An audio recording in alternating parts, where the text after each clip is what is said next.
ಕಾರ್ಯಕ್ರಮಕ್ಕೆ ಎಲ್ಲರಿಗೂ ಸ್ವಾಗತ. ಟಾಕ್ಸ್ ವಿತ್ ನಂದೀಶ್ ಯೂಟ್ಯೂಬ್ ಚಾನಲ್ಗೆ ನಿಮಗೆಲ್ಲ ಸ್ವಾಗತ. ಇವತ್ತು ನಾವು ಸ್ವಾಮಿ ವಿವೇಕಾನಂದರ ಜೀವನ ಮತ್ತು ಅವರು ನಾವು ಭಾರತಕ್ಕೆ ಕೊಟ್ಟಂತ ಕೊಡುಗೆಗಳನ್ನ ಸಂವಾದ ಮಾಡ್ತಾ ಹೋಗೋಣ. ನಮ್ಮ ಜೊತೆ ಇದ್ದಾರೆ ಇವತ್ತು ವಿಶ್ವನಾಥ್ ವಿಜಾಪುರ್. ಅವರು ಮೂಲತಃ ಬಾಗಲಕೋಟೆ ಜಿಲ್ಲೆಯ ಜಮಖಂಡಿ ತಾಲೂಕಿನ ಚಿಮ್ಮಾಡ ಗ್ರಾಮದವರು. ಅವರು ಯುವ ಬ್ರಿಗೇಡದ ಬೆಳಗಾವಿಯ ತಾಲೂಕಾ ವಿಸ್ತಾರಕರಾಗಿ ಕೆಲಸವನ್ನು ಮಾಡಿದ್ದಾರೆ. ಪ್ರಸ್ತುತ ಅವರು ಇವತ್ತು ನಮ್ಮ ಕಾರ್ಯಕ್ರಮಕ್ಕೆ ಆಗಮಿಸಿದ್ದಕ್ಕೆ ಕಾರ್ಯಕ್ರಮದ ಪರವಾಗಿ ಮತ್ತು ನಮ್ಮೆಲ್ಲ ವೀಕ್ಷಕರ ಪರವಾಗಿ ಅವರಿಗೆ ಸ್ವಾಗತ. ನಮಸ್ಕಾರ ಸರ್. ಇವತ್ತು ನಾವು ಈ ಸ್ವಾಮಿ ವಿವೇಕಾನಂದರ ಜೀವನ ಯೂತ್ಸ್ ಡೇ ಅನ್ನ ಆಚರಿಸ್ತೀವಿ.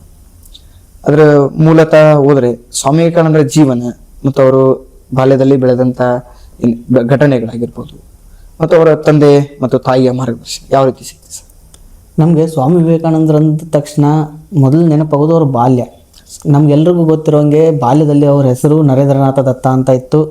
ಅವರು ಹುಟ್ಟಬೇಕಾದ್ರೆ ಅವ್ರ ತಾಯಿ ತುಂಬ ಶ್ರಮ ಪಡ್ತಾರೆ. ಅಂದರೆ ಶಿವನಿಗೆ ಬೇಡ್ಕೋತಾರೆ. ಅಂದರೆ ಶಿವನ ವರಪ್ರಸಾದದಿಂದ ಜನಿಸಿದಂತಹ ಮಗು ಸ್ವಾಮಿ ವಿವೇಕಾನಂದರಾಗಿರ್ತಾರೆ. ಹಾಗಾಗಿ ಆ ತಾಯಿ ನರೇಂದ್ರನಾಥನನ್ನ ಬೆಳೆಸ್ಬೇಕಾದ್ರೆ ಏನು ಮಾಡ್ತಾಳೆ, ಪ್ರತಿನಿತ್ಯ ಆತನಿಗೆ ಮಹಾಭಾರತ ರಾಮಾಯಣದ ಕಥೆಗಳು, ಆಮೇಲೆ ಅರ್ಜುನ ಕೃಷ್ಣರ ಕಥೆಗಳು, ರಾಮ ರಾವಣರ ಯುದ್ಧದ ಕಥೆಗಳು, ಛತ್ರಪತಿ ಶಿವಾಜಿ ಮಹಾರಾಜರಂಥ ಮಹಾನ್ ವೀರರ ಕಥೆಗಳನ್ನು ಹೇಳ್ತಾರೆ. ಜೊತೆಗೆ ಭಾರತದ ಸಂಸ್ಕೃತಿಯ ಗುಣತ್ವವನ್ನು ಕೂಡ ಆ ಪುಟ್ಟ ಬಾಲಕನಿಂದಾನೇ ಬೆಳೆಸ್ತಾ ಹೋಗ್ತಾರೆ. ಆಮೇಲೆ ಏನಾಗುತ್ತೆ, ಅವ್ರ ತಂದೆ ಒಬ್ಬರು ನಮ್ಗೆಲ್ರಿಗೂ ಗೊತ್ತಿರೋಂಗೆ ಕೋಲ್ಕತ್ತಾದಲ್ಲಿ ಒಬ್ಬ ಸುಪ್ರಸಿದ್ಧ ವಕೀಲರಾಗಿದ್ದಂಥವ್ರು ವಿಶ್ವನಾಥ ದತ್ತರು. ಆಮೇಲೆ ಬಾಲ್ಯದಲ್ಲಿ ಅವ್ರ ಜೀವನ ನಾವು ನೋಡಿದಾಗೆ ತುಂಬ ಚುರುಕು ಬುದ್ಧಿಯಂಥ ವ್ಯಕ್ತಿ. ಆಮೇಲೆ ಯಾವುದಕ್ಕೂ ಕೂಡ ಹೆದರದೇ ಇರ್ತಕ್ಕಂಥ ವ್ಯಕ್ತಿ ಆತ. ಈ ರೀತಿಯಾಗಿ ಅವರು ಬೆಳೀತಾ ಬರ್ತಾರೆ. ಆಮೇಲೆ ಅವ್ರ ಶಾಲಾ ದಿನಗಳಲ್ಲೂ ಕೂಡ ಅದೇ ಏನೋ ಸ್ವಭಾವವನ್ನು ಬೆಳೆಸ್ಕೊಂಡು ಹೋಗ್ತಾರೆ. ಇನ್ನು ಅವರು ನಂತರ ನಾವೆಲ್ಲ ನೋಡ್ದಂಗೆ ಅವರು ಬಾಲ್ಯದಲ್ಲಿದ್ದಾಗ ಒಂದು ಘಟನೆ, ಅವರು ಸಾಮಾನ್ಯವಾಗಿ ದೇವರನ್ನ ನಂಬ್ತಿರಲಿಲ್ಲ, ದೇವರನ್ನ ನಂಬ್ತೇವೆ. ಒಂದು ಘಟನೆ ಏನಾದ್ರು ಹೇಳ್ಬೋದು? ಹೌದು, ಆ ಘಟನೆ ಅಂದ್ರೆ ದೇವರು ಅನ್ನೋದಕ್ಕಿಂತ ಅವರು ದೆವ್ವ ಇರೋದನ್ನು ಕೂಡ ನಂಬ್ತಿರ್ಲಿಲ್ಲ. ಅಂದ್ರೆ ಚಿಕ್ಕವರಿದ್ದಾಗ ಅವ್ರ ಫ್ರೆಂಡ್ಸ್ ಜೊತೆ ಆಟ ಆಡ್ತಿರ್ತಾರೆ, ಅವ್ರ ಸ್ನೇಹಿತರ ಜೊತೆ. ಒಂದು ಬೇರೆಯವ್ರ ತೋಟದಲ್ಲಿ ಮಾವಿನ ಗಿಡದಲ್ಲಿ ಆಟ ಆಡ್ಬೇಕಾದ್ರೆ ಅಲ್ಲಿ ಮಲಗಿದಂತಹ ತೋಟದ ಮಾಲೀಕ ಎದ್ದು ಬಂದು, ಇಲ್ಲಿ ದೆವ್ವ ಇದೆ ಕಣ್ರು, ನಿಮ್ಮನ್ನ ತಿಂದು ಬಿಡುತ್ತೆ ಅಂತ ಹೇಳಿ ಹೆದರ್ಸ್ತಾರೆ. ಹೆದರಿಸಿದಾಗ ಎಲ್ಲ ಹುಡುಗರು ಗಾಬರಿ ಓಡೋಗ್ತಾರೆ. ಆತ ಹೋಗಿ ಮತ್ತೆ ಪುನಃ ಮಲ್ಕೋತಾನೆ. ಆದ್ರೆ ನರೇಂದ್ರ ಮಾತ್ರ ಅಲ್ಲೇ ಆಟ ಆಡ್ತಿರ್ತಾನೆ. ಸ್ವಲ್ಪ ಹೊತ್ತಾದ್ಮೇಲೆ ಆತ ಬಂದ್ ಕೇಳ್ತಾನೆ, ದೆವ್ವ ಇದೆ ಅಂತ ನಿನ್ ಗೆಳೆಯರೆಲ್ಲ ಓಡೋದ್ರು, ನೀನ್ ಯಾಕೆ ಓಡೋಲಿಲ್ಲ? ಓ, ದೆವ್ವ ಬರುತ್ತಾ, ಬರ್ಲಿ ನೋಡ್ಕೋತೀನಿ, ಹೇಗಿದೆ ನಾನು ನೋಡ್ತೀನಿ, ಯಾರು ದೆವ್ವನ ನೋಡಿಲ್ಲ, ನೀವು ಬರೀ ಹೇಳ್ತೀರಿ, ನಾನು ನೋಡ್ತೀನಿ ಅಂತ ಅವ್ರಿಗೆ ದಿಟ್ಟವಾಗಿ ಉತ್ತರ ಕೊಡ್ತಾನೆ. ಅಂದ್ರೆ ಆ ಕಾಲದಲ್ಲಿ ಆತನ ಧೈರ್ಯವನ್ನ ಮೆಚ್ಚಬೇಕಾಗಿತ್ತು ಚಿಕ್ಕವನಿದ್ದಾಗ. ಇನ್ನೊಂದು, ಆತ ಧ್ಯಾನದ ಬಗ್ಗೆ ತುಂಬಾ ಒಲವು. ಚಿಕ್ಕವರಿದ್ದಾಗ ಸ್ನೇಹಿತರೆಲ್ಲ ಸೇರಿ ಆಟ ಆಡೋಕಂತ ಧ್ಯಾನ ಮಾಡ್ತಿದ್ರು. ಆಟ ಆಡೋಕಂತ ಧ್ಯಾನ ಮಾಡ್ಬೇಕಾದ್ರೆ ಅವರು ಧ್ಯಾನ ಮಾಡ್ತಾ ಕೂರೋ ಜಾಗದಲ್ಲಿ ಒಂದು ಹಾವು ಬಂದ್ಬಿಡುತ್ತೆ. ಅವ್ರ ಸ್ನೇಹಿತರೆಲ್ಲ ಚೆಲ್ಲಾಪಿಲ್ಲಾಗಿ ಓಡೋಗ್ತಾರೆ. ಆತನ ಜ್ಞಾನದ ಒಂದು ಏನು ಪರಾಕಾಷ್ಠೆ ಏನಿರುತ್ತೆ, ನಾವ್ ಹೆಂಗ ಪಾತ್ರದಲ್ಲಿ ಪರಕಾಯ ಪ್ರವೇಶ ಮಾಡ್ತೀವಿ ಅಂದ್ರೆ ಆತ ಧ್ಯಾನದಲ್ಲಿ ಅಷ್ಟೊಂದು ಪರಕಾಯ ಪ್ರವೇಶನಾಗಿದ್ದರಿಂದ ಆ ಹಾವು ಬಂದಿದ್ದು ಕೂಡ ಅವ್ನಿಗೆ ಗೊತ್ತಾಗಲ್ಲ. ಆಮೇಲೆ ಅವ್ನ ಸ್ನೇಹಿತರು ಹೇಳ್ತಾರೆ, ಹಾವು ಬಂದಿತ್ತಲ್ಲ ನಿನ್ಗೆ ಗೊತ್ತಾಯ್ತಾ ಅಂತ. ಇಲ್ಲ, ನನ್ಗೇನು ಗೊತ್ತಿಲ್ಲ, ಯಾವಾಗ ಬಂದಿತ್ತು ಅಂತ ಹೇಳ್ತಾರೆ. ಅಂದ್ರೆ ಆ ಪರಿಯ ಧ್ಯಾನದ ಬಗ್ಗೆ ಒಲವು ಅವರಲ್ಲಿ ಅಷ್ಟೊಂದು ಧೈರ್ಯದ ವ್ಯಕ್ತಿತ್ವ. ಅವರು ಬಾಲ್ಯದಲ್ಲಿ ಅಷ್ಟೊಂದು ಧೈರ್ಯದ ವ್ಯಕ್ತಿತ್ವ. ಅಷ್ಟಲ್ಲಿ ಇವ್ರ ತಾಯಿ ಹೇಗೂ ಚಿಕ್ಕಂದಿನ ಆತ ಹುಟ್ಟಿದಾಗಿಂದಾನೆ ಅವ್ರು, ಅಂದ್ರೆ ನಾವು ಗಿಡವಾಗಿ ಬಗ್ಗೋದು ಮರವಾಗಿ ಬಗ್ಗೀತೆ ಅಂತ ಹೇಳ್ತೀವಲ್ಲ, ಅಂದ್ರೆ ಸ್ವಾಮಿ ವಿವೇಕಾನಂದರು ಚಿಕ್ಕವರಿದ್ದಾಗಿಂದನೂ ಆ ತಾಯಿ ಆತನಿಗೆ ಒಳ್ಳೆ ಯೋಜನೆಗಳನ್ನ ಅವರ ಮನದಲ್ಲಿ ಬೆತ್ತಾ ಇದ್ರು. ಹಾಗಾಗಿ ಒಂದ್ ಸಂದರ್ಭದಲ್ಲಿ ಹೇಳ್ತಾರೆ ಅವರು, ನೀನು ಏನಾಗ ಬಯಸ್ತೀಯ ಮುಂದೆ ಅಂತ ಹೇಳಿದಾಗ ಅವ್ರು ಹೇಳ್ತಾರೆ, ಅವ್ರ ಮನೆಯಲ್ಲಿರ್ತಕ್ಕಂಥ ಫೋಟೋನ ತೋರಿಸಿರ್ತಾರೆ, ನಾನು ಕೃಷ್ಣನ ತರ ಸಾರಥಿ ಆಗ್ತೀನಿ ಅಂತ ಹೇಳ್ತಾರೆ. ಅಂಥ ಒಂದು ಮೇರು ವ್ಯಕ್ತಿತ್ವ ಸ್ವಾಮಿ ವಿವೇಕಾನಂದರು ಚಿಕ್ಕಂದಿನಿಂದಲೇ ಬಂದಿದ್ದು. ಅಂದ್ರೆ ಅವರು ತಾಯಿ ಶಿವನ ಕಥೆಗಳು, ರಾಮ ರಾವಣ ಯುದ್ಧ, ಹೌದು, ಆ ಮೂಲದಿಂದನೇ ಅವ್ರದ್ದು ಧ್ಯಾನ ಏಕಾಗ್ರತೆ. ಹೌದು, ಅಂದ್ರೆ ಆ ತಾಯಿಯ ಏನ್ ಮನಸ್ಥಿತಿ ಇತ್ತಲ್ಲ, ಆ ತಾಯಿಯ ಮನಸ್ಥಿತಿನೇ ನರೇಂದ್ರನಾಥ ಹೊಂದಿದ್ದ ಅಂತ. ಅಂದ್ರೆ ಚಿಕ್ಕವರಿದ್ದಾಗಿಂದ ಅವರು ಅವಾಗಲಿಂದಾನೇ ಸೇವೆ ಮಾಡ್ಬೇಕು ಅನ್ನೋ ಒಂದು ಮನೋಭಾವ ಅವರಲ್ಲಿತ್ತು. ಯಾವ ತರ ಇತ್ತಪ್ಪ ಅಂತಂದ್ರೆ, ಮನೆಗೆ ಯಾರಾದ್ರೂ ಭಿಕ್ಷುಕರು ಬಂದ್ರೆ ನನಗೆ ಇದಿಲ್ಲ ಅಂತ ಏನಂದ್ರೆ ಅವ್ರ ಕೈಗೆ ಏನ್ ಸಿಗುತ್ತೆ ಅದನ್ನ ಕೊಟ್ಬಿಡೋರು. ಅವ್ರ ತಾಯಿ ಅದೊಂದು ಚೇಷ್ಟೆ, ಆತ ಮಾಡ್ತಿದ್ದ, ಇವ್ನ ಮನೆಯವರಿದ್ದ ಎಲ್ಲ ಸಾಮಾನುಗಳನ್ನ ಕೊಟ್ಬಿಡ್ತಾನಲ್ಲ ಅಂತ. ಅದಕ್ಕೋಸ್ಕರ ಒಂದ್ಸರಿ ಏನ್ ಮಾಡ್ತಾರೆ, ಅವ್ರನ್ನ ರೂಮ್ ನಲ್ಲಿ ಹೋಗಿ ಕೂಡಾಕ್ತಾರೆ. ಆ ಸಮಯದಲ್ಲಿ ಕಿಟಕಿಯಿಂದ ಒಬ್ಬ ಬರ್ತಿರೋ ವ್ಯಕ್ತಿಗೆ ತನ್ನ ತಾಯಿ ಕೊಡ್ಸಿರೋ ಹೊಸ ರೇಷ್ಮೆ ಪಂಚೆನ ಅಲ್ಲಿಂದಾನೆ ಕಿಟಕಿಯಿಂದ ಕೊಡ್ತಿದ್ದ. ಆ ರೀತಿಯಾದಂತ ಸೇವಾ ಮನೋಭಾವ ಅವ್ರಿಗೆ ಬಾಲ್ಯದಲ್ಲಿದೆ ಅಂತ. ಅದು ಮುಂದೆ ಹೋಗಿ ನಾವೀಗೇನ್ ರಾಮಕೃಷ್ಣ ಮಿಷನ್ ನೋಡ್ತೀವಲ್ಲ, ಆ ರೀತಿಯ ಒಂದು ದೊಡ್ಡ ವಿಚಾರಧಾರೆಯನ್ನ ತರಲಿಕ್ಕೆ ಅದು ಬಾಲ್ಯದಿಂದಲೇ ಒಂದು ಏನು ತಳಪಾಯ ಹಾಕ್ತು ಅಂತ ಹೇಳ್ಬೋದು. ಸರ್ ಇನ್ನೊಂದು ಬಹಳ ಮಹತ್ವ ಅಂತಂದ್ರೆ ಅವರು ಗುರುಗಳನ್ನ ಸ್ವೀಕಾರ ಮಾಡಿದ್ರು. ಹೌದು. ಅವರು ನಿರಂತರ ಬಂದಾಗ ಬಹಳಷ್ಟು ಗುರುಗಳ ಕಡೆ ಹೋಗ್ತಾರೆ. ಅದು ರಾಮಕೃಷ್ಣ ಪರಮಹಂಸರನ್ನ ಕೊನೆಗೆ ಅವರು ಒಪ್ಕೊಳ್ತಾರೆ. ಅದೇ ಸಂದರ್ಭ ಏನಾದ್ರು ಅಂದ್ರೆ ಅವರು ಮುಂಚೆ ಸ್ಕೂಲಲ್ಲಿ ಇದ್ದಾಗ ಏನಾಗುತ್ತೆ, ಸ್ಕೂಲಲ್ಲಿ ಇದ್ದಾಗ ಅವರು ಕಾಮನ್ ಆಗಿ ಕೇಳೋರು, ಯಾರಾದ್ರೂ ಮೇಷ್ಟ್ರು ಬಂದ್ರೆ ಅವ್ರ ಎಂತ ವ್ಯಕ್ತಿತ್ವ ಅಂದ್ರೆ ಯಾವ್ದನ್ನೂ ಪ್ರಶ್ನಿಸದೆ ನಾನು ಒಪ್ಕೊಳ್ಳಲ್ಲ ಅಂತ. ರಾಮಕೃಷ್ಣ ಪರಮಹಂಸರ ಬಗ್ಗೆ ಅವ್ರು ಕೇಳ್ತಾರೆ ಮುಂಚೆ, ಅವ್ರ ಭಜನೆಗಳಲ್ಲಿ ಒಂದ್ 2-3 ಸರಿ ಅಟೆಂಡ್ ಆಗಿರ್ತಾರೆ ಮುಂಚೆ, ಆದ್ರೆ ನೇರವಾಗಿ ಅವ್ರನ್ನ ಮಾತಾಡೋ ಚಾನ್ಸ್ ಸಿಕ್ಕಿರಲ್ಲ. ಅವರು ಗುರುಗಳ ಹತ್ರ ಯಾವಾಗ್ಲೂ ಪ್ರಶ್ನೆ ಜೊತೆಗೆ ಜಗಳ ಆಡ್ತಿರ್ತಾರೆ. ಅಂದ್ರೆ ಈಗ ದೇವರನ್ನ ನೀವೇನಾದ್ರು ನೋಡಿದ, ದೇವ್ರ ಬಗ್ಗೆ ಏನಾದ್ರು ಪಾಠ ಬಂದ್ರೆ ದೇವರನ್ನ ನೀವು ನೋಡಿದ್ದೀರಾ? ಅವ್ರು ಎಲ್ರು ಹೇಳೋರು ನಾನು ನೋಡಿಲ್ಲ. ಸ್ವಾಮೀಜಿಗಳು ಬರೋರು ಊರಿಗೆ, ಅವ್ರನ್ನ ಕೇಳೋರು ದೇವ್ರನ್ನ ನೋಡಿದ್ರೆ ನಾನ್ ದೇವ್ರನ್ನ ನೋಡಿಲ್ಲ. ಆದ್ರೆ ಒಂದಿನ ರಾಮಕೃಷ್ಣ ಪರಮಹಂಸರು ಭಜನೆಗಂತ ಬಂದಿರ್ತಾರೆ ಅವ್ರ ಸಂಬಂಧಿಕರೊಬ್ಬರ ಮನೆಯಲ್ಲಿ. ಅವಾಗ ಅವ್ರು ಕೇಳಿದಾಗ ರಾಮಕೃಷ್ಣ ಪರಮಹಂಸರನ್ನ ಕೇಳ್ತಾರೆ, ನೀವು ದೇವರನ್ನ ನೋಡಿದ್ದೀರಾ? ಹಾ, ನಾನು ನೋಡಿದ್ದೀನಿ ಅಂತ. ಅಂದ್ರೆ ಅಲ್ಲಿಂದ ಆ ವ್ಯಕ್ತಿತ್ವ ಮೊದಲು ಫಸ್ಟ್ ಯಾರು ನರೇಂದ್ರನಾಥ ರಾಮಕೃಷ್ಣ ಪರಮಹಂಸರು ಬಂದ್ ನಿಂತ ತಕ್ಷಣನೇ ಅವ್ರು ಕೇಳಿರೋದು, ನರೇಂದ್ರ ಬಂದ್ಯಾ? ನಿನ್ಗೋಸ್ಕರನೇ ನಾನು ಕಾಯ್ತಾ ಇದ್ದೆ ಕಣಪ್ಪ, ಬಂದ್ಯಾ ಅಂತ. ಅದಕ್ಕೆ ಸ್ವಾಮಿ ವಿವೇಕಾನಂದರಿಗೆ ಆಶ್ಚರ್ಯ, ನಾನು ಇವ್ರನ್ನ ನೋಡೇ ಇಲ್ಲ, ನನಗೆ ಇವ್ರ ಬಗ್ಗೆ ಪರಿಚಯವೇ ಇಲ್ಲ, ನನ್ನ ಹೆಸರು ಹೇಗೆ ಗೊತ್ತು ಇವ್ರಿಗೆ? ನಾನು ಇವ್ರನ್ನೇ ನೋಡಕ್ ತೋಕಿಸ್ತಾ ಇದೀನಿ ಅಂತ ಅವ್ರಿಗೆ ಹೇಗೆ ಗೊತ್ತು ಅನ್ನೋದು ಆತನ ಮೈಂಡ್ ಅಲ್ಲಿ ಒಂದು ಆಶ್ಚರ್ಯಚಕಿತರ ನಾವು ಯಾವ ರೀತಿ ಭಾವನೆಯನ್ನು ವ್ಯಕ್ತಪಡಿಸ್ತೀವಲ್ಲ, ರಾಮಕೃಷ್ಣ ಪರಮಹಂಸರು ಆ ಮಾತನ್ನ ಹೇಳಿದಾಗ ಅದೇ ರೀತಿ ಅವರ ಹಾವಭಾವ ಇತ್ತು. ಹೀಗೆ ಅವರು ರಾಮಕೃಷ್ಣ ಪರಮಹಂಸರೊಂದಿಗೆ ಬೆರೆತಂತವ್ರು. ಆಮೇಲೆ ರಾಮಕೃಷ್ಣ ಪರಮಹಂಸರಿಗೂ ಕೂಡ ಅಷ್ಟೇ ಆ ನರೇಂದ್ರನಾಥನ ಮೇಲೆ ಒಂದು ಎಲ್ಲಿಲ್ಲದ ಪ್ರೀತಿ. ಆ ರೀತಿಯಾಗಿ ಅವರು ಗುರು ಶಿಷ್ಯರ ಸಂಬಂಧ ಬೆಳೆದು ಬಂದಿದ್ರು. ಎಲ್ಲರಿಗಿಂತ ಜಾಸ್ತಿ ಅವ್ರನ್ನ ಕಾಳಜಿ ಮಾಡೋದಾಗಿರ್ಬೋದು. ಈ ರೀತಿಯಾಗಿ ಅವರು ಗುರು ಶಿಷ್ಯರ ಜೀವನ ನಡೆದು ಬರುತ್ತೆ. ಸರ್, ಈಗ ರಾಮಕೃಷ್ಣ ಪರಮಹಂಸ ಹೋದಾಗ ಅವರು ದೇವರನ್ನ ಅಲ್ಲಿ ಒಪ್ಕೊಳ್ತಾರೆ. ಯಾಕಂದ್ರೆ ಮುಂಚೆ ಎಲ್ಲ ಹೋದಾಗ ಒಪ್ಕೊಳ್ತಾರೆ. ಅದೊಂದು ಏನಾದ್ರು ಹೌದು. ಅಂದ್ರೆ ರಾಮಕೃಷ್ಣ ಪರಮಹಂಸರ ವ್ಯಕ್ತಿತ್ವವನ್ನ ನೋಡ್ಬೇಕು ನಾವು. ಅವರು ಮಾರು ಹೋಗಿದ್ ಮೊದಲು ಅವರ ವ್ಯಕ್ತಿತ್ವಕ್ಕೆ. ಯಾಕಂತಂದ್ರೆ ರಾಮಕೃಷ್ಣ ಪರಮಹಂಸರು ಜಗತ್ತಿನ ಎಲ್ಲ ಧರ್ಮಗಳನ್ನ ಅಧ್ಯಯನ ಮಾಡಿದವರು. ಅವರು ಅರಬ್ಗೆ ಹೋಗ್ತಾರೆ, ಅಲ್ಲಿ ಇಸ್ಲಾಂ ಅನ್ನ ಆಚರಣೆ ಮಾಡಿ ಅದ್ರ ಬಗ್ಗೆ ತಿಳ್ಕೊತಾರೆ.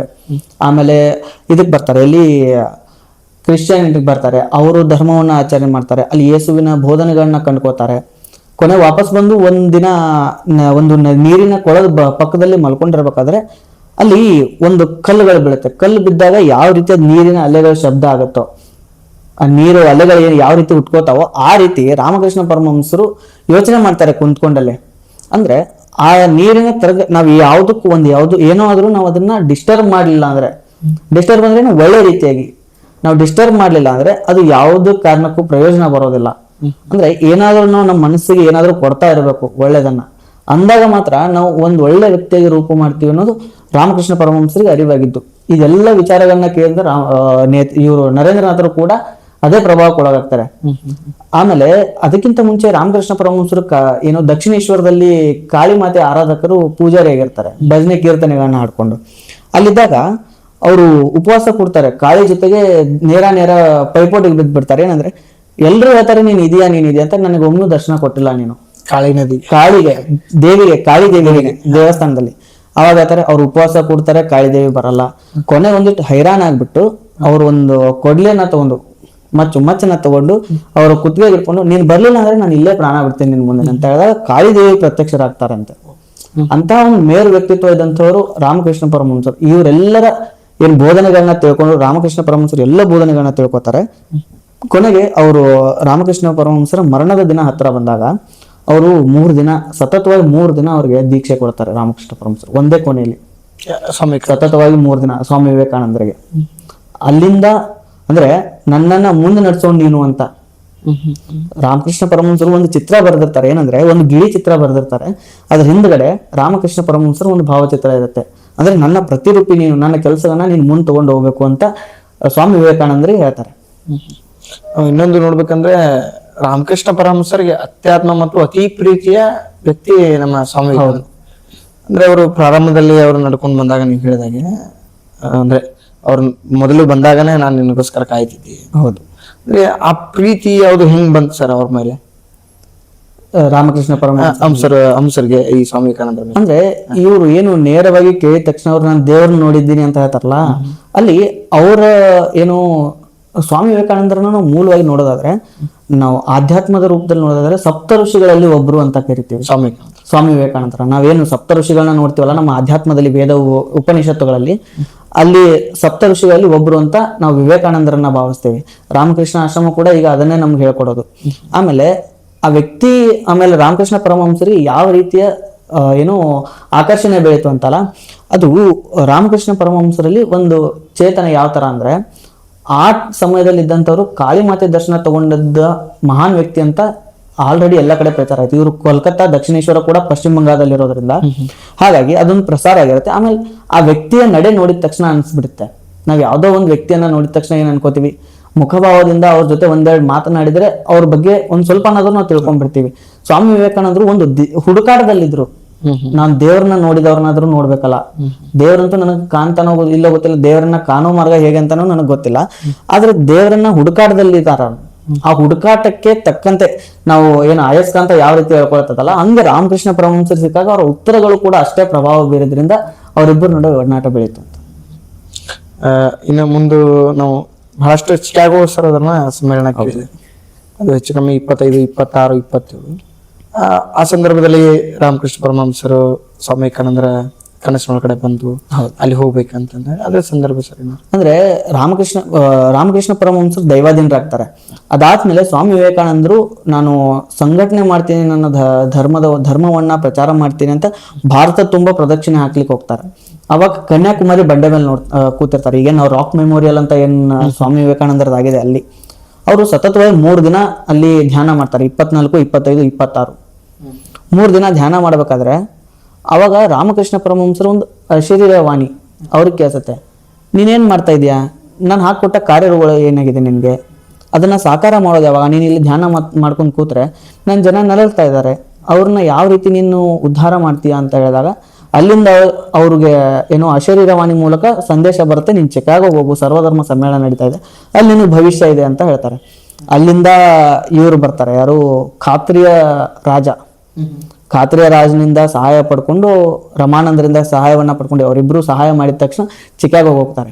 ಅಲ್ಲಿ ಇವರು ಬಟ್ಟೆ ನೋಡಿದ್ರೇನೆ ಅಲ್ಲಿ ಜನ ಏನ್ ಮಾಡ್ತಾರೆ, ಒಂಥರ ತಿರಸ್ಕಾರ ಮನೋಭಾವದಿಂದ ನೋಡ್ತಾರೆ. ಅಂದ್ರೆ ಅಲ್ಲಿ ಅಮೆರಿಕದಲ್ಲಿ ಹೇಗೂ ವರ್ಣಭೇದ ನೀತಿ ತುಂಬಾ ನಡೀತಾ ಇರೋದ್ರಿಂದ ಅಲ್ಲಿ ವೇಷಭೂಷಣ ನೋಡಿದ ತಕ್ಷಣ ಆತನನ್ನ ಅಲ್ಲಿ ಭಿಕ್ಷೆ ಬೆಳ್ಕೊಂಡು ಊಟ ಮಾಡಿ ಜೀವನ ಮಾಡಿದ್ದಾರೆ ಅವರು ಸ್ವಾಮಿ ವಿವೇಕಾನಂದರು. ಅಂದ್ರೆ ಮನೆಗೆ ಹೋಗಿ ಕೇಳಿದಾಗ ಚಿಕಾಗೋದಲ್ಲಿ, ಅಮೆರಿಕದಲ್ಲಿ ಅಲ್ಲಿ ಹೋದಾಗ ಮನೆಯವ್ರ ನಾಯಿ ಬಿಟ್ಟು ಓಡಿಸ್ತಾ ಇದ್ರಂತೆ ಅವ್ರನ್ನ. ಈ ರೀತಿಯ ಪ್ರಸಂಗಗಳನ್ನ ಸ್ವಾಮಿ ವಿವೇಕಾನಂದರು ಅಲ್ಲಿ ಎದುರಿಸಿದ್ದಾರೆ. ಆಮೇಲೆ ಚಿಕಾಗೋ ಸರ್ವಧರ್ಮ ಸಮ್ಮೇಳನದಿಂದಲೇ ಅವ್ರು ನಮ್ಗೆ ಅಷ್ಟೊಂದು ಫೇಮಸ್ ಆಗಿರೋದು. ಸ್ವಾಮಿ ವಿವೇಕಾನಂದರ ತಕ್ಷಣನೇ ನಮಗೆ ನೆನಪಿಗೆ ಬರೋದು ಚಿಕಾಗೋ ವಿಶ್ವ ಸರ್ವಧರ್ಮ ಸಮ್ಮೇಳನ. ಅಲ್ಲಿ ಹೋಗ್ಲಿಕ್ಕೆ ಅವ್ರಿಗೆ ಇದನ್ನಿದ್ರು, ಅನುಮತಿ ಇದ್ರು ಕೂಡ ಅಲ್ಲಿ ಒಳಗಡೆ ಬಿಡಲ್ಲ ಅವ್ರನ್ನ. ಆಮೇಲೆ ಅವ್ರಿಗೆ ಸರ್ ಜಾನ್ ಹೆನ್ರಿ ಅಂತ ಒಬ್ರು ಅವ್ರು ಸಹಾಯ ಮಾಡ್ತಾರೆ, ಹಾರ್ವರ್ಡ್ ಯೂನಿವರ್ಸಿಟಿ ಪ್ರೊಫೆಸರು. ನೀವು ಬೇರೆಯವ್ರ ಹತ್ರ ಯಾಕೆ ಲೆಟರ್ಗೆ ವೇಟ್ ಮಾಡ್ತಿದ್ದೀರಾ, ಇಂಥ ವ್ಯಕ್ತಿತ್ವ ಇರೋರು ನೀವು. ಅಂದ್ರೆ ಮುಂಚಿನ ದಿನ ಒಬ್ರು ಅವ್ರ ಮನೆ ಕರ್ಕೊಂಡು ಹೋಗಿರ್ತಾರೆ ಅಲ್ಲಿನ ಶ್ರೀಮಂತರು, ಅಲ್ಲಿಗೆ ಅವ್ರು ಹಾರ್ವರ್ಡ್ ಯೂನಿವರ್ಸಿಟಿ ಪ್ರೊಫೆಸರ್ ಬಂದಿರ್ತಾರೆ. ಅವ್ರು ಕೇಳ್ಕೊಂಡು ಇಂಥ ಜ್ಞಾನ ಉಳ್ಳಂತಹ ವ್ಯಕ್ತಿ ನೀವು ಅಲ್ಲಿ ಹೋಗ್ಲಿಕ್ಕೆ ಒಂದು ಏನು ಪರ್ಮಿಷನ್ ಲೆಟರ್ನ ತಗೊಳ್ಬೇಕಾ ಅಂತ. ಅಂದ್ರೆ ಅವರೇ ಖುದ್ದಾಗಿ ಅವ್ರನ್ನ ಕರ್ಕೊಂಡೋಗಿ ಅಲ್ಲಿಗೆ ಬಿಡ್ತಾರೆ. ಆಮೇಲೆ ನಮಗೂ ಕ್ಯಾಶುವಲ್ ಆಗಿ ಗೊತ್ತು, ಸ್ವಾಮಿ ಎಲ್ಲರೂ ಭಾಷಣ ಮಾಡ್ತಾರೆ. ಆಮೇಲೆ ಸ್ವಾಮಿ ವಿವೇಕಾನಂದರ ಸರದಿ ಬಂದಾಗ ಅವ್ರನ್ನ ಎಷ್ಟೋ 2-3 ಸರ್ತಿ ಸರದಿ ಅವ್ರು ಬಂದಾಗೂ ಕೂಡ ಅವ್ರನ್ನ ಅಲ್ಲೇ ಕೂಡಿಸಿ ಬೇರೆಯವ್ರಿಗೆ ಅವಕಾಶ ಕೊಟ್ಟಿರ್ತಾರೆ. ಕೊನೆಗೆ ಸ್ವಾಮಿ ವಿವೇಕಾನಂದರಿಗೆ ಕೊಟ್ಟಾಗ ಅವ್ರು ಹೇಳಿದ 4 ಮಾತು ಇಡೀ ಏನೋ ಅಮೇರಿಕ ಅವ್ರ ಪದತಲಕ್ಕೆ ಬಂದು ಬೀಳುತ್ತೆ. ಆ 4 ಮಾತ್ರ ಎಲ್ಲರೂ ಬರ್ತಾರೆ, ತಮ್ಮ ಧರ್ಮದ ಬಗ್ಗೆ ಹೇಳ್ತಾರೆ. ಆದರೆ ಆ ವ್ಯಕ್ತಿ ಮೊದಲು ಬಂದು ನಿಂತಿದ್ದು dear brothers and sisters of America ಅಂತ ಹೇಳಿದಾಗ ಸಿಳ್ಳೆ ಚಪ್ಪಾಳೆ. ನೆಕ್ಸ್ಟ್ ಮೂಮೆಂಟಿಂದ ಅಲ್ಲಿರೋ ಎಲ್ಲ ನ್ಯೂಸ್ ಮೇಲೂ ಕೂಡ ಬರುತ್ತೆ, a monk of India, he is very bravely talk in Chicago ಅಂತ ಬರುತ್ತೆ ಈ ರೀತಿಯಾಗಿ. ಸೊ ನಾನು ಒಂದು ಸಂದರ್ಭ ಕೇಳಿದ್ದೆ, ಇವ್ರು ಚಿಕಾಗೋ ಹೋದಾಗ ಅಲ್ಲಿ ಎಲ್ಲಿ ಉಳ್ಕೋಬೇಕಂತ. ಹೌದು, ಅವ್ರು ಒಬ್ಬರು ಮನೆಯಲ್ಲಿ ಹೋಗುತ್ತೆ. ಅವಾಗ ಅವ್ರು ಯಾವ ದೇಶದವ್ರು ಅಂತ, ನಾವು ಇಂಡಿಯಾದವ್ರು. ಆ ಮನೆಯವರೆಲ್ಲ ಸುತ್ತಮುತ್ತದವ್ರು ಕರೆದಂತ, ಇಂಡಿಯಾದವ್ರು ಬಂದಾರೆ. ಅವ್ರ ಜನಕ್ಕೆ ಒಂಥರ ಹುಚ್ಚಂತ. ಅಂದ್ರೆ ಇಂಡಿಯಾದವರು ಹೆಂಗಿರ್ತಾರ ಮನುಷ್ಯರು, ಅವ್ರಿಗೆ ಮಾತಾಡಕ್ ಬರುತ್ತಾನ, ಬಾಯಿ ಇರುತ್ತಾನ, ಇದೆಲ್ಲ ಆ ಸಂದರ್ಭ. ಆಕ್ಚುಲಿ ನಾವು ಹಿಸ್ಟ್ರಿಗೆ ಹೋಗೋದಾದ್ರೆ ಕೊಲಂಬಸ್ ಏನು ಅಮೇರಿಕಾನ ಕಂಡಿಡ್ನಲ್ಲ, ಅಮೇರಿಕಾ ಕಂಡಿಡಿದಾಗ ಅವ ಅದನ್ನ ಕೊಟ್ಟಿದ್ದು ಇಂಡಿಯನ್ಸ್, ರೆಡ್ ಇಂಡಿಯನ್ಸ್ ಅಂತ ಕೊಟ್ಟಿದ್ದು ಅಮೇರಿಕಾಗೆ ಕೊಲಂಬಸ್. ಇಂಡಿಯನ್ಸ್ ಅಂತ ಅವ್ರು ಇಂಡಿಯಾನ ಅವ್ರು ಶೋಧನೆ ಮಾಡ್ಲಿಕ್ಕೆ ಬಂದವರು. ಯಾರು ಪೋರ್ಚುಗೀಸರು ಬಂದ್ರು. ಅವ್ರು ಬಂದಾಗ ಅದನ್ನ ಅಮೆರಿಕ ಫೈಂಡ್ ಮಾಡಿದವನು ಕೊಲಂಬಸ್, ಅದನ್ನ ರೆಡ್ ಇಂಡಿಯನ್ಸ್ ಅಂತ ಕರೆದವನು, ಯಾಕಂದ್ರೆ ಇಂಡಿಯಾನ ಫೈಂಡ್ ಮಾಡ್ಲಿಕ್ಕೆ ಹೊಂಟಿದ್ದವನು. ಆಮೇಲೆ ಈ ಸ್ವಾಮಿ ವಿವೇಕಾನಂದ್ರ ಏನು ಉಳ್ಕೊಂಡಿದ್ರಲ್ಲ, ಅಲ್ಲಿ ಪರಿಸ್ಥಿತಿ ಹಂಗೆ ಇತ್ತು. ಸ್ವಾಮಿ ವಿವೇಕಾನಂದ್ರ ಅವ್ರ ಅಟೈರ್ ನಾವು ಗೊತ್ತು, ಅವರು ಇಲ್ಲಿ ಇಂಡಿಯಾದಲ್ಲಿ ಇದ್ದಾಗ ಹೇಗಿದ್ರು, ಕಾವಿ ಬಟ್ಟೆನ ಧರಿಸ್ತಿದ್ರು, ಸ್ವಾಮೀಜಿಗಳು ಧರಿಸೋ ಹಾಗೆ. ಹೋಗ್ಬೇಕಾದ್ರೆ ಒಂದು ಕೋಟನ್ನು ಹೊಲಿಸ್ಕೊಂಡು ಹೋದ್ರು, ಫಾರಿನ್ ಸ್ಟೈಲ್, ಅಂದ್ರೆ ಫುಲ್ ಕೋಟು. ನಾವು ಇನ್ನೊಂದ್ ತರ ನೋಡ್ತೀವಲ್ಲ, ಫುಲ್ ರೆಡ್ ಇರೋ ಕೋಟು, ಟರ್ಬನ್ ಸುತ್ತಿದ್ದು, ಆ ರೀತಿಯಾದಂಥ ಡ್ರೆಸ್ ಅಟೈರ್ ಮೇಲೆ ಹೋಗಿದ್ರು. ಅಲ್ಲಿ ಜನ ಸ್ಟಾರ್ಟಿಂಗ್ ಅವ್ರನ್ನ ನಿಕೃಷ್ಟವಾಗಿ ಕಂಡಿದ್ರು. ಏನು ಇವರು ಕೊನೆಗೆ ಹಿಂದಿನ ದಿನ ಅವ್ರೇನು ಒಬ್ಬರು ಮನೆಗೆ ಹೋಗ್ತಾರಲ್ಲ, ಅಲ್ಲಿ ಇವ್ರನ್ನ ಕರೆದಾಗಲೇ ಹಾರ್ವರ್ಡ್ ಯೂನಿವರ್ಸಿಟಿ ಪ್ರೊಫೆಸರ್ ಕೂಡ ಅವ್ರಿಗೆ ಪರಿಚಯ ಆಗಿತ್ತು. ಅಂದ್ರೆ ಇಷ್ಟೊಂದು ಅಪಾರ ಜ್ಞಾನ ಇರುವಂತ ನೀವು ಒಂದು ಲೆಟರ್ಗೋಸ್ಕರ ಅಂಗ್ಲ ಹಚ್ಬೇಕಾ ಅಂತ ಅಲ್ಲಿಂದಲೇ ಅವ್ರು ಸ್ಟಾರ್ಟ್ ಆಗಿದ್ರು. ಅವಾಗ ಅಲ್ಲಿದ್ದಂಥ ಜನ ಅವ್ರ ಮಾತಿಗೆ ಮರಳಾದ್ರು ಆ ರೀತಿ. ಆಮೇಲೆ ಅಮೆರಿಕದವ್ರು ಇಷ್ಟೊಂದು ಕೇಳ್ಕೊಂಡ್ರಲ್ಲ ಸ್ವಾಮಿ ವಿವೇಕಾನಂದರ ಸಮ್ಮೇಳನ ಆದ ಮರುದಿನದಿಂದ ನಾವು ಅಲ್ಲಿ ನೋಡ್ತೀವಿ. ಸ್ವಾಮಿ ವಿವೇಕಾನಂದರು ಮಾತಾಡಿದ್ದು ಹರಳಿ ಒಂದು 3.5 ರಿಂದ 4 ನಿಮಿಷ. ಆದರೆ ಅದರ ಪರಿಣಾಮ ಏನಾಯ್ತು ಅಂದರೆ 3.5 ರಿಂದ 4 ವರ್ಷಗಳ ಕಾಲ ನಮ್ಮ ಭಾರತದ ಸಂಸ್ಕೃತಿಯನ್ನು ವಿದೇಶದಲ್ಲಿ, ಅದು ಅಮೇರಿಕಾದಂಥ ರಾಷ್ಟ್ರಗಳಲ್ಲಿ ಹೇಳುವಂಥದ್ದಾಯ್ತಲ್ಲ, ಅದು ತುಂಬಾನೇ ಮೆಚ್ಚುವಂಥ ವಿಷಯ. ಇನ್ನೊಂದು ನಾನು ಕೇಳಿದ್ದೇನಂತಂದ್ರೆ, ಅಲ್ಲಿ ಆಯೋಜನೆ ಚಿಕಾಗೋ ಸರ್ವಧರ್ಮ ಸಮ್ಮೇಳನ ಆಯೋಜನೆ ಮಾಡಿದ್ದೇ ಈ ಕ್ರಿಶ್ಚಿಯನ್ ಧರ್ಮವನ್ನ ಹೌದೌದು ಪ್ರಸಾರ ಮಾಡಿ, ಹೌದೌದು, ಆ ವೇದಿಕೆ ಮೇಲೆ ನಿಂತು ನಮ್ಮ ಭಾರತ ದೇಶದ ಒಂದು ಹಿಂದೂ ಧರ್ಮ ಪರಂಪರೆ ಅದನ್ನ ಮತ್ತೆ ಇನ್ನೊಂದು ವಿಷಯ ಸರ್, ಇದ್ರೊಳಗಡೆ ಒಬ್ರು ಹೆಣ್ಮಗಳು ಅಲ್ಲಿ ಅಮೆರಿಕದ ಸ್ವಾಮೀಜಿಯವರು ಕೇಳ್ತಾರೆ ಏನಂತಂದ್ರೆ, ನೀವು ನನ್ನ ಮದುವೆ ಅಂತ. ಹೌದು. ಈಗ ಚಿಕಾಗೋ ಸರ್ವಧರ್ಮ ಸಮ್ಮೇಳನ ನಡೆದಿದ್ದು ಕ್ರಿಶ್ಚಿಯಾನಿಟಿಯನ್ನ ಮೆರೆಸ್ಲಿಕ್ಕೇನೆ, ಅದನ್ನ ಇನ್ನಷ್ಟು ಜಗತ್ತಿನಾದ್ಯಂತ ಬೆಳೆಸ್ಲಿಕ್ಕೇನೆ. ಆದರೆ ಸ್ವಾಮಿ ವಿವೇಕಾನಂದರು ಅಲ್ಲಿ ಅದ್ರ ಬಗ್ಗೆ ಒಂದು ಅದ್ಭುತವಾದಂಥ ಮಾತನ್ನ ಹೇಳ್ತಾರೆ. ಅದನ್ನ ಅಲ್ಲಿ ಇದ್ದವ್ರು ಒಪ್ಕೊಂಡ್ರು ಕೂಡ. ಏನಂದ್ರೆ ಏನು ಜುಡಾಯಿಸಮ್ ಇತ್ತಲ್ಲ, ಅದು ಅದರಿಂದಾನೇ ಹುಟ್ಟಿದ್ದು ಕ್ರಿಶ್ಚಿಯಾನಿಟಿ ಇಡೀ ಜುಡಾಯಿಸಮ್ ಅನ್ನ ತಿಂದು ಹಾಕ್ತು. ಆದ್ರೆ ಭಾರತದ ನೆಲದಲ್ಲಿ ಹುಟ್ಟಿದಂತ ಏನು ಹಿಂದೂ ಧರ್ಮದ ಟಿಸಲಾಗಿ ಬಿಡುವಂತ ಬೌದ್ಧ ಧರ್ಮ, ಜೈನ ಧರ್ಮ, ಎಲ್ಲ ಧರ್ಮಗಳು ಹಿಂದೂ ಧರ್ಮ ಅಥವಾ ಭಾರತದ ಸನಾತನ ಪರಂಪರೆಯನ್ನ ಇನ್ನಷ್ಟು ಉತ್ಕೃಷ್ಟ ಮಟ್ಟಕ್ಕೆ ಏರಿಸ್ತು ಅಂತ ಅದನ್ನ ಅಲ್ಲಿದ್ದಂತ ಬೌದ್ಧ ಸನ್ಯಾಸಿಗಳು ಒಪ್ಕೊಂಡ್ರು, ಜೈನ ಸನ್ಯಾಸಿಗಳು ಒಪ್ಕೊಂಡ್ರು. ಅಲ್ಲಿ ಬೌದ್ಧ ಸನ್ಯಾಸಿಗಳು ಹೌದು, ಅವರು ಕೂಡ ಅದರಲ್ಲಿ ಇದ್ರು. ಹಾ ಹೌದು, ಧರ್ಮ ಮಹಾಮಾತ್ರರು ಅಂತ ಏನಂತಾರಲ್ಲ ಧರ್ಮ ಪ್ರಚಾರಕರು, ಬೌದ್ಧದಲ್ಲಿ ಧರ್ಮ ಮಹಾಮಾತ್ರರು ಅಂತ ಹೇಳ್ತಾರೆ. ಅವರೆಲ್ಲರೂ ಕೂಡ ಅದನ್ನ ಒಪ್ಕೊಂಡ್ರು. ಆದ್ರೆ ನಮ್ಮಲ್ಲಿ ಇರ್ತಕ್ಕಂಥವ್ರು ಇನ್ನೂ ಕೂಡ ಒಪ್ಕೊಳ್ಳೋ ಮನಸ್ಥಿತಿಯಲ್ಲಿ ಇಲ್ಲ. ಪ್ರತ್ಯೇಕತೆ ಮನೋಭಾವ ಏನ್ ಬಿತ್ತಿದ್ದಾರೆ, ಆ ಪ್ರತ್ಯೇಕತೆ ಮನೋಭಾವದಲ್ಲೇನೆ ಕುಂತ್ಕೊಂಡ್ಬಿಟ್ಟಿದ್ದಾರೆ ಇನ್ನೂ. ನಾವೆಲ್ಲ ಅಂತೀವಿ ಹಿಂದೂ ಧರ್ಮ ಅಂತ ನಾವು ಕರಿತೀವಿ. ಅಂದ್ರೆ ನಮ್ಮ ಹಿಂದೂ ಧರ್ಮ ಅಂತ ಕೆಲವೊಂದಿಷ್ಟು ಜನ ಹೇಳೋ ಪ್ರಕಾರ ಅದು ಪರ್ಷಿಯನ್ರು ಬಂದು ಕೊಟ್ಟಿದ್ದು, ಅವ್ರಿಗೆ ಸ ಪದದ ಅರ್ಥ ಬರ್ಲಿಲ್ಲ, ಹ ಅಂದ್ರು ಅಂತ. ಅದರ ಉಲ್ಲೇಖ ಮುಂಚೆನೂ ಇದೆ ನಮ್ಮಲ್ಲಿ. ಅದನ್ನ ಬಿಡೋಣ, ಸೈಡ್ಗೆ ಇಟ್ಟರು ನೋಡಿದ್ರೆ ಸ್ವಾಮಿ ವಿವೇಕಾನಂದ ನಮ್ದು ಹಿಂದೂ ಧರ್ಮನೂ ಅಲ್ಲ, ಸನಾತನ ಧರ್ಮನೂ ಅಲ್ಲ. ಸ್ವಾಮಿ ವಿವೇಕಾನಂದರು ಅದಕ್ಕೆ ಕೊಟ್ಟಿದ್ದು ವೈದಿಕ ಧರ್ಮ ಅಂತ, ವೇದಾಂತ ಧರ್ಮ ಅಂತ ಕೊಡ್ತಾರೆ. ಅಂದ್ರೆ ವೇದಗಳನ್ನ ನಾವು ಫಾಲೋ ಮಾಡ್ಕೊಂಡ್ ಬಂದಂಥವ್ರು. ಸನಾತನನು ಇದ್ರ ಭಾಗನೇ, ಸನಾತನದ ಭಾಗ ಇದು ವೇದಾಂತ ಧರ್ಮ. ನಾವೇನು ಹಿಂದೂ ಧರ್ಮ ಅಂತ ಕರಿತೀವಲ್ಲ, ಹಿಂದೂ ಧರ್ಮನೇ ವೇದಾಂತ ಧರ್ಮ ಅಂತ ಅವರು ಗುರುತಿಸಿದ್ರು. ಸ್ವಾಮಿ ವಿವೇಕಾನಂದರು ಮತ್ತೆ ವಿಷಯಕ್ಕೆ ಬಂದ್ರೆ ಅವರು ಮದುವೆ ಆದ ಸಂದರ್ಭ. ಹಾ, ಹೆಣ್ಮಗಳೇನೋ ಅವ್ರ ಹತ್ರ ಬರ್ತಾಳ, ನಾನು ನಿಮ್ಮನ್ನ ಮದುವೆ ಆಗ್ಬೇಕು ಅಂತ. ಯಾಕೆಂತ ಅವ್ರು ಕ್ಯಾಶುವಲ್ ಆಗಿ ಕೇಳ್ತಾರೆ. ಮೊದಲು ಅವ್ರು ನೋಡೋಕ್ಕೂ ಅಷ್ಟೇ ಸುಂದರವಾದಂಥ ವ್ಯಕ್ತಿ, 30 ತರನ ಎಳೆ ವಯಸ್ಸು. ಆಗ ಅವ್ರು ಹೇಳ್ತಾರೆ, ಯಾಕೆ ನೀವು ನನ್ನೇ ಮದುವೆ ಬೇಕು, ನಮ್ಗೆ ನಿನ್ನ ಥರ ಮಗ ಬೇಕು, ನಿಮ್ಮ ಥರ ಮಗ ಬೇಕು ಅಂತಂದಾಗ ಅವ್ರು ಹೇಳ್ತಾರೆ, ನನ್ನನ್ನೇ ಮಗನಾಗಿ ಸ್ವೀಕರಿಸು ಅಂತ. ಅಂದ್ರೆ ಯಾವುದನ್ನು ಕೂಡ ನೇರವಾಗಿ ಹೇಳಿದೆ. ಅಂದ್ರೆ ನೀವು ನೋಡೋದು ಯಾವುದಕ್ಕೂ ಕೂಡ ಆಸೆ ಪಟ್ಟಂತ ವ್ಯಕ್ತಿ ಅಲ್ಲ ಅವನು. ಅದಕ್ಕೆ ಅಂಥದ್ದೊಂದು ಇನ್ನೊಂದು ಸಂದರ್ಭ ಬರುತ್ತೆ. ಅಮೆರಿಕಾದ ಒಬ್ಬಳು ಶ್ರೀಮಂತ ಮಹಿಳೆ, ಆಕೆ ಬಂದು ಸ್ವಾಮಿ ವಿವೇಕಾನಂದರ ಹತ್ರ ಕೇಳ್ತಾಳೆ, ಸ್ವಾಮಿ ವಿವೇಕಾನಂದ್ರೆ ನಿಮ್ಗೆ ಏನ್ ಬೇಕೋ ನಾನು ಮಾಡಬಲ್ಲೆ ಅಂತ. 30 ತರನ ಏನ್ ಬೇಕಾದ್ರೂ ಕೇಳ್ಬೋದಾಗಿತ್ತು. ಆತ ತನಗೋಸ್ಕರ ಒಂದು ಬಂಗ್ಲೆನಾದ್ರೂ ಕೇಳ್ಬೋದಿತ್ತು, ಓಡಾಡೋ ಕಾರ್ ಕೇಳ್ಬೋದಿತ್ತು, ಹಣ ಕೇಳ್ಬೋದಿತ್ತು. ಆದ್ರೆ ಆ ವ್ಯಕ್ತಿ ಅದನ್ನೇನು ಕೇಳಿಲ್ಲ. ನನ್ನ ದೇಶದಲ್ಲಿ ಬಡತನದಿಂದ ಸಾಯ್ತಾ ಇದ್ದಾರೆ, ಬಡತನದಿಂದ ಬಳಲ್ತಾ ಇದ್ದಾರೆ, ಅವ್ರಿಗೋಸ್ಕರ ನಾನು ಏನೋ ಮಾಡ್ಲಿಕ್ಕೆ ಬಂದಿದ್ದೀನಿ, ನಾನು ಇದು ಯಾವುದರ ಸುಖ ಸಂಪತ್ತಿನ ಅಮಲಿನಲ್ಲಿ ಇರ್ಲಿಕ್ಕೆ ಬಂದಿಲ್ಲ ಅಂತ ನೇರವಾಗಿ ಹೇಳಿದಂಥ ಉದಾಹರಣೆ. ಅಂಥದ್ರಿಂದ ಪ್ರೇರಣೆಗೊಂಡು ಬಂದಂಥವರಲ್ಲಿ ಸೋದರಿ ನಿವೇದಿತಾ ಕೂಡ ಒಬ್ಬಳು. ಹೌದು, ಅಮೆರಿಕಾದಿಂದ ಪ್ರಭಾವಿತರಾಗಿ ಸೋದರಿ ನಿವೇದಿತಾ ಭಾರತಕ್ಕೆ ಬಂದು ಇಲ್ಲಿ ಜನರನ್ನ ಸೇವೆ ಮಾಡ್ತಾರೆ. ಅಂದ್ರೆ ನಮ್ಗೆ ಇವ್ರು ಗೊತ್ತಲ್ಲ, ಜ್ಯೋತಿಬಾ ಫುಲೆ ಅವರ ಹೆಂಡತಿ ಸಾವಿತ್ರಿಬಾಯಿ ಫುಲೆ, ಅವ್ರ ತರಾನೇ ನಮ್ಮಲ್ಲಿ ಹೆಣ್ಣು ಮಕ್ಕಳ ಶಿಕ್ಷಣಕ್ಕೆ ಪ್ರೋತ್ಸಾಹ ಮಾಡಿದವರು ಕೂಡ ಸೋದರಿ ನಿವೇದಿತಾ ಒಬ್ರು. ನಾವ್ ಎಷ್ಟೋ ಜನ ಅವ್ರ ಬಗ್ಗೆ ಮರ್ತೇ ಬಿಟ್ಟಿದ್ವಿ. ಅಂದ್ರೆ ಅವರು ಬಡ ರೋಗಿಗಳನ್ನ ಟ್ರೀಟ್ ಮಾಡ್ತಾರೆ, ಆಮೇಲೆ ಭಿಕ್ಷುಕರಿಗೆ ಒಳ್ಳೆ ಸ್ಥಾನಮಾನ, ಅಂದ್ರೆ ಅವ್ರನ್ನೆಲ್ಲ ಟ್ರೀಟ್ ಮಾಡುವ ರೀತಿ ಆಗಿರ್ಬೋದು, ಜೊತೆಗೆ ಹೆಣ್ಣು ಮಕ್ಕಳ ಶಿಕ್ಷಣಕ್ಕೋಸ್ಕರ ಹೋರಾಡಿದವರು ಅವರು ಕೂಡ. ನಮ್ಮಲ್ಲಿ ಎಷ್ಟೋ ಜನ ನಮ್ಮ ಮೂಲತನವನ್ನೇ ನಾವು ಮರೆತು ಬಿಟ್ಟಿದ್ದೀವಿ. ಅದನ್ನು ಮರೆತು ಏನು ಬೆಳೆದಕ್ಕೆ ನಾವು ಆಕರ್ಷಣೆಗೊಂಡ್ಬಿಟ್ಟಿದ್ವಲ್ಲ, ಅದು ವಿಷಾದನೀಯ ಸಂಗತಿ. ಅಂದ್ರೆ ಭಾರತದ ಸಂಸ್ಕೃತಿ ಅಂದ್ರೆ ಇತ್ತೀಚಿನ ದಿನಗಳಲ್ಲಂತೂ ಹೆವಿ ಆಗಿದೆ. ಏನು ಫಾರಿನರ್ಸ್ ನಮ್ಮ ದೇಶದ ಸಂಸ್ಕೃತಿಯನ್ನ ಅಡಾಪ್ಟ್ ಮಾಡ್ಕೋತಿರೋದು ತುಂಬಾ ದೊಡ್ಡ ಮಟ್ಟದ ಬೆಳೀತಾ ಇದೆ. ಆದ್ರೆ ನಮ್ಮಲ್ಲಿನ ವಿಪರ್ಯಾಸ ಏನಂತಂದ್ರೆ ನಾವೆಲ್ಲ ಯೂತ್ಸ್ಗಳು ಫಾರಿನ್ ಕಲ್ಚರ್ಗೆ ಅಡಾಪ್ಟ್ ಆಗ್ತಾ ಇದ್ವಿ. ಹೌದು, ತದ್ವಿರುದ್ಧ ಆಗ್ತಾ ಇದೆ. ಇಡೀ ಜಗತ್ತು ನಮ್ಮನ್ನ ಒಪ್ಕೊಳ್ತಾ ಇದ್ರು ಕೂಡ ನಾವು ಅದನ್ನ ಒಪ್ಕೊಳ್ಳದೇ ಇರುವಂತ ಪರಿಸ್ಥಿತಿ ಬಂದಿದೆ. ಇನ್ನೊಂದು ವಿಷಯ ಏನಂತಂದ್ರೆ, ನಾವು ಸ್ವಾಮಿ ವಿವೇಕಾನಂದರು ಅಮೆರಿಕಾಗ ಹೋದ ತಕ್ಷಣ ಅವ್ರಿಗೆಲ್ಲ ಸೌಲಭ್ಯ ಸಿಕ್ತು ಅಂತೇನು ಇರಲಿಲ್ಲ. ಅದನ್ನ ಸ್ಟಾರ್ಟಿಂಗ್ ಏನಿರಲಿಲ್ಲ. ಅವರು ಒಂದೊಂದು ಹೊತ್ತಿಗೆ ಊಟಕ್ಕೂ ಬ್ರೆಡ್, ನಾವೇನು ರೊಟ್ಟಿ ಅಂತೀವಲ್ರಿ, ಬ್ರೆಡ್ ಮನೆಗೆ ಹೋಗಿ ಕೇಳ್ತಾ ಇದ್ರು. ಅವರು ನಾಯಿ ಬಿಟ್ಟು ಓಡಿಸ್ತಿದ್ದಾರೆ. ಅಂದ್ರೆ ಭಿಕ್ಷುಕನ ತರ ಕಾಣ್ತಿದ್ರು ಅವ್ರನ್ನಲ್ಲಿ. ನಾಯಿ ಬಿಟ್ಟು ಓಡಿಸೋದಾಗಿರ್ಬೋದು. ಆಮೇಲೆ ಅವ್ರಿಗೆ ಒಂಥರ ಅನ್ಸುತ್ತೆ, ಒಂದೊಂದು ಕ್ಷಣ ಅನಿಸ್ತಿದ್ರಿ ಅವ್ರಿಗೂ, ನನ್ನ ಈ ರೀತಿ ಟ್ರೀಟ್ ಮಾಡಕತ್ತಾರ, ನಾನು ಬಂದಿದ್ದು ಉಪಯೋಗ ಏನಾಗ್ತೈತಿ ಅಂತ. ಆಮೇಲೆ ಅವ್ರು ಉಳ್ಕೊಳಕ್ ವ್ಯವಸ್ಥೆ ಇರಂಗಿಲ್ರಿ. ಒಂದೆರಡು ದಿನ ಅಂತೂ ಬೀದಿ ಒಳಗೆ ಕಳೀತಾರೆ ಅವ್ರು. ಬೀದಿ ಒಳಗೆ ಏನು ಫುಟ್ಪಾತ್ ಬಾಜು ಏನು ಜಾಗ ಇರೋದಿಲ್ಲ, ಅಲ್ಲೇ ಕಳೀತಾರು. ಆಮೇಲೆ ಟ್ರೈನ್ ಟ್ರಾವೆಲ್ ಮಾಡ್ತಿರ್ತಾರೆ ಚಿಕಾಗೋ ಒಳಗೆ ಹೋಗ್ಬೇಕಾದ್ರೆ. ಅವ್ರಿಗೊಬ್ಬರು ಲೇಡಿ ಪರಿಚಯ ಆಕಾರ. ಆ ಲೇಡಿನ ಅವರು ಅವ್ರದ್ದು ಏನು ಜ್ಞಾನ ಇತ್ತಲ್ರಿ, ಆ ಲೇಡಿನೂ ಹಂಗ ಜ್ಞಾನಕ್ಕೆ ಅವ್ರು ಮಾರು ಹೋಗಿನ ಅವ್ರ ಮನೆಗೆ ಕರ್ಕೊಂಡು ಹೋಗ್ತಾರೆ. ಅಲ್ಲಿಂದ ಅವ್ರ ಸರ್ವಧರ್ಮ ಸಮ್ಮೇಳನ ವೇದಿಕೆಗೆ ಹೋಗ್ಬೇಕಂದ್ರೆ ಲೆಟರ್ ಅವಶ್ಯಕತೆ ಇರ್ತೈತಿ. ಅಂದ್ರೆ ಅವ್ರ ಅಟೈರ್ ನೋಡಿದ ತಕ್ಷಣ ಭಾರತೀಯರಂದ್ರೆ ನಮ್ಮನ್ನ ಆ ಥರ ಕಾಣ್ತಿದ್ರು ಅಂತ. ಹೆಂಗೋ ನಾವು ಆಲ್ರೆಡಿ ನಾವು ಬ್ರಿಟಿಷರ ಅಧೀನದೊಳಗಿದ್ವಿ, ಗುಲಾಮರ ಥರ ಇದ್ವಿ. ಅಂದ್ರೆ ನಮ್ಮನ್ನ ಜಗತ್ತಿನ ಒಳಗೆ ಬೆಳಿಲಿಕ್ಕೆ ಬಿಟ್ಟಿದ್ದಿಲ್ರಿ. ಆಗಿನ ಪರಿಸ್ಥಿತಿ ಹಂಗಿತ್ತು.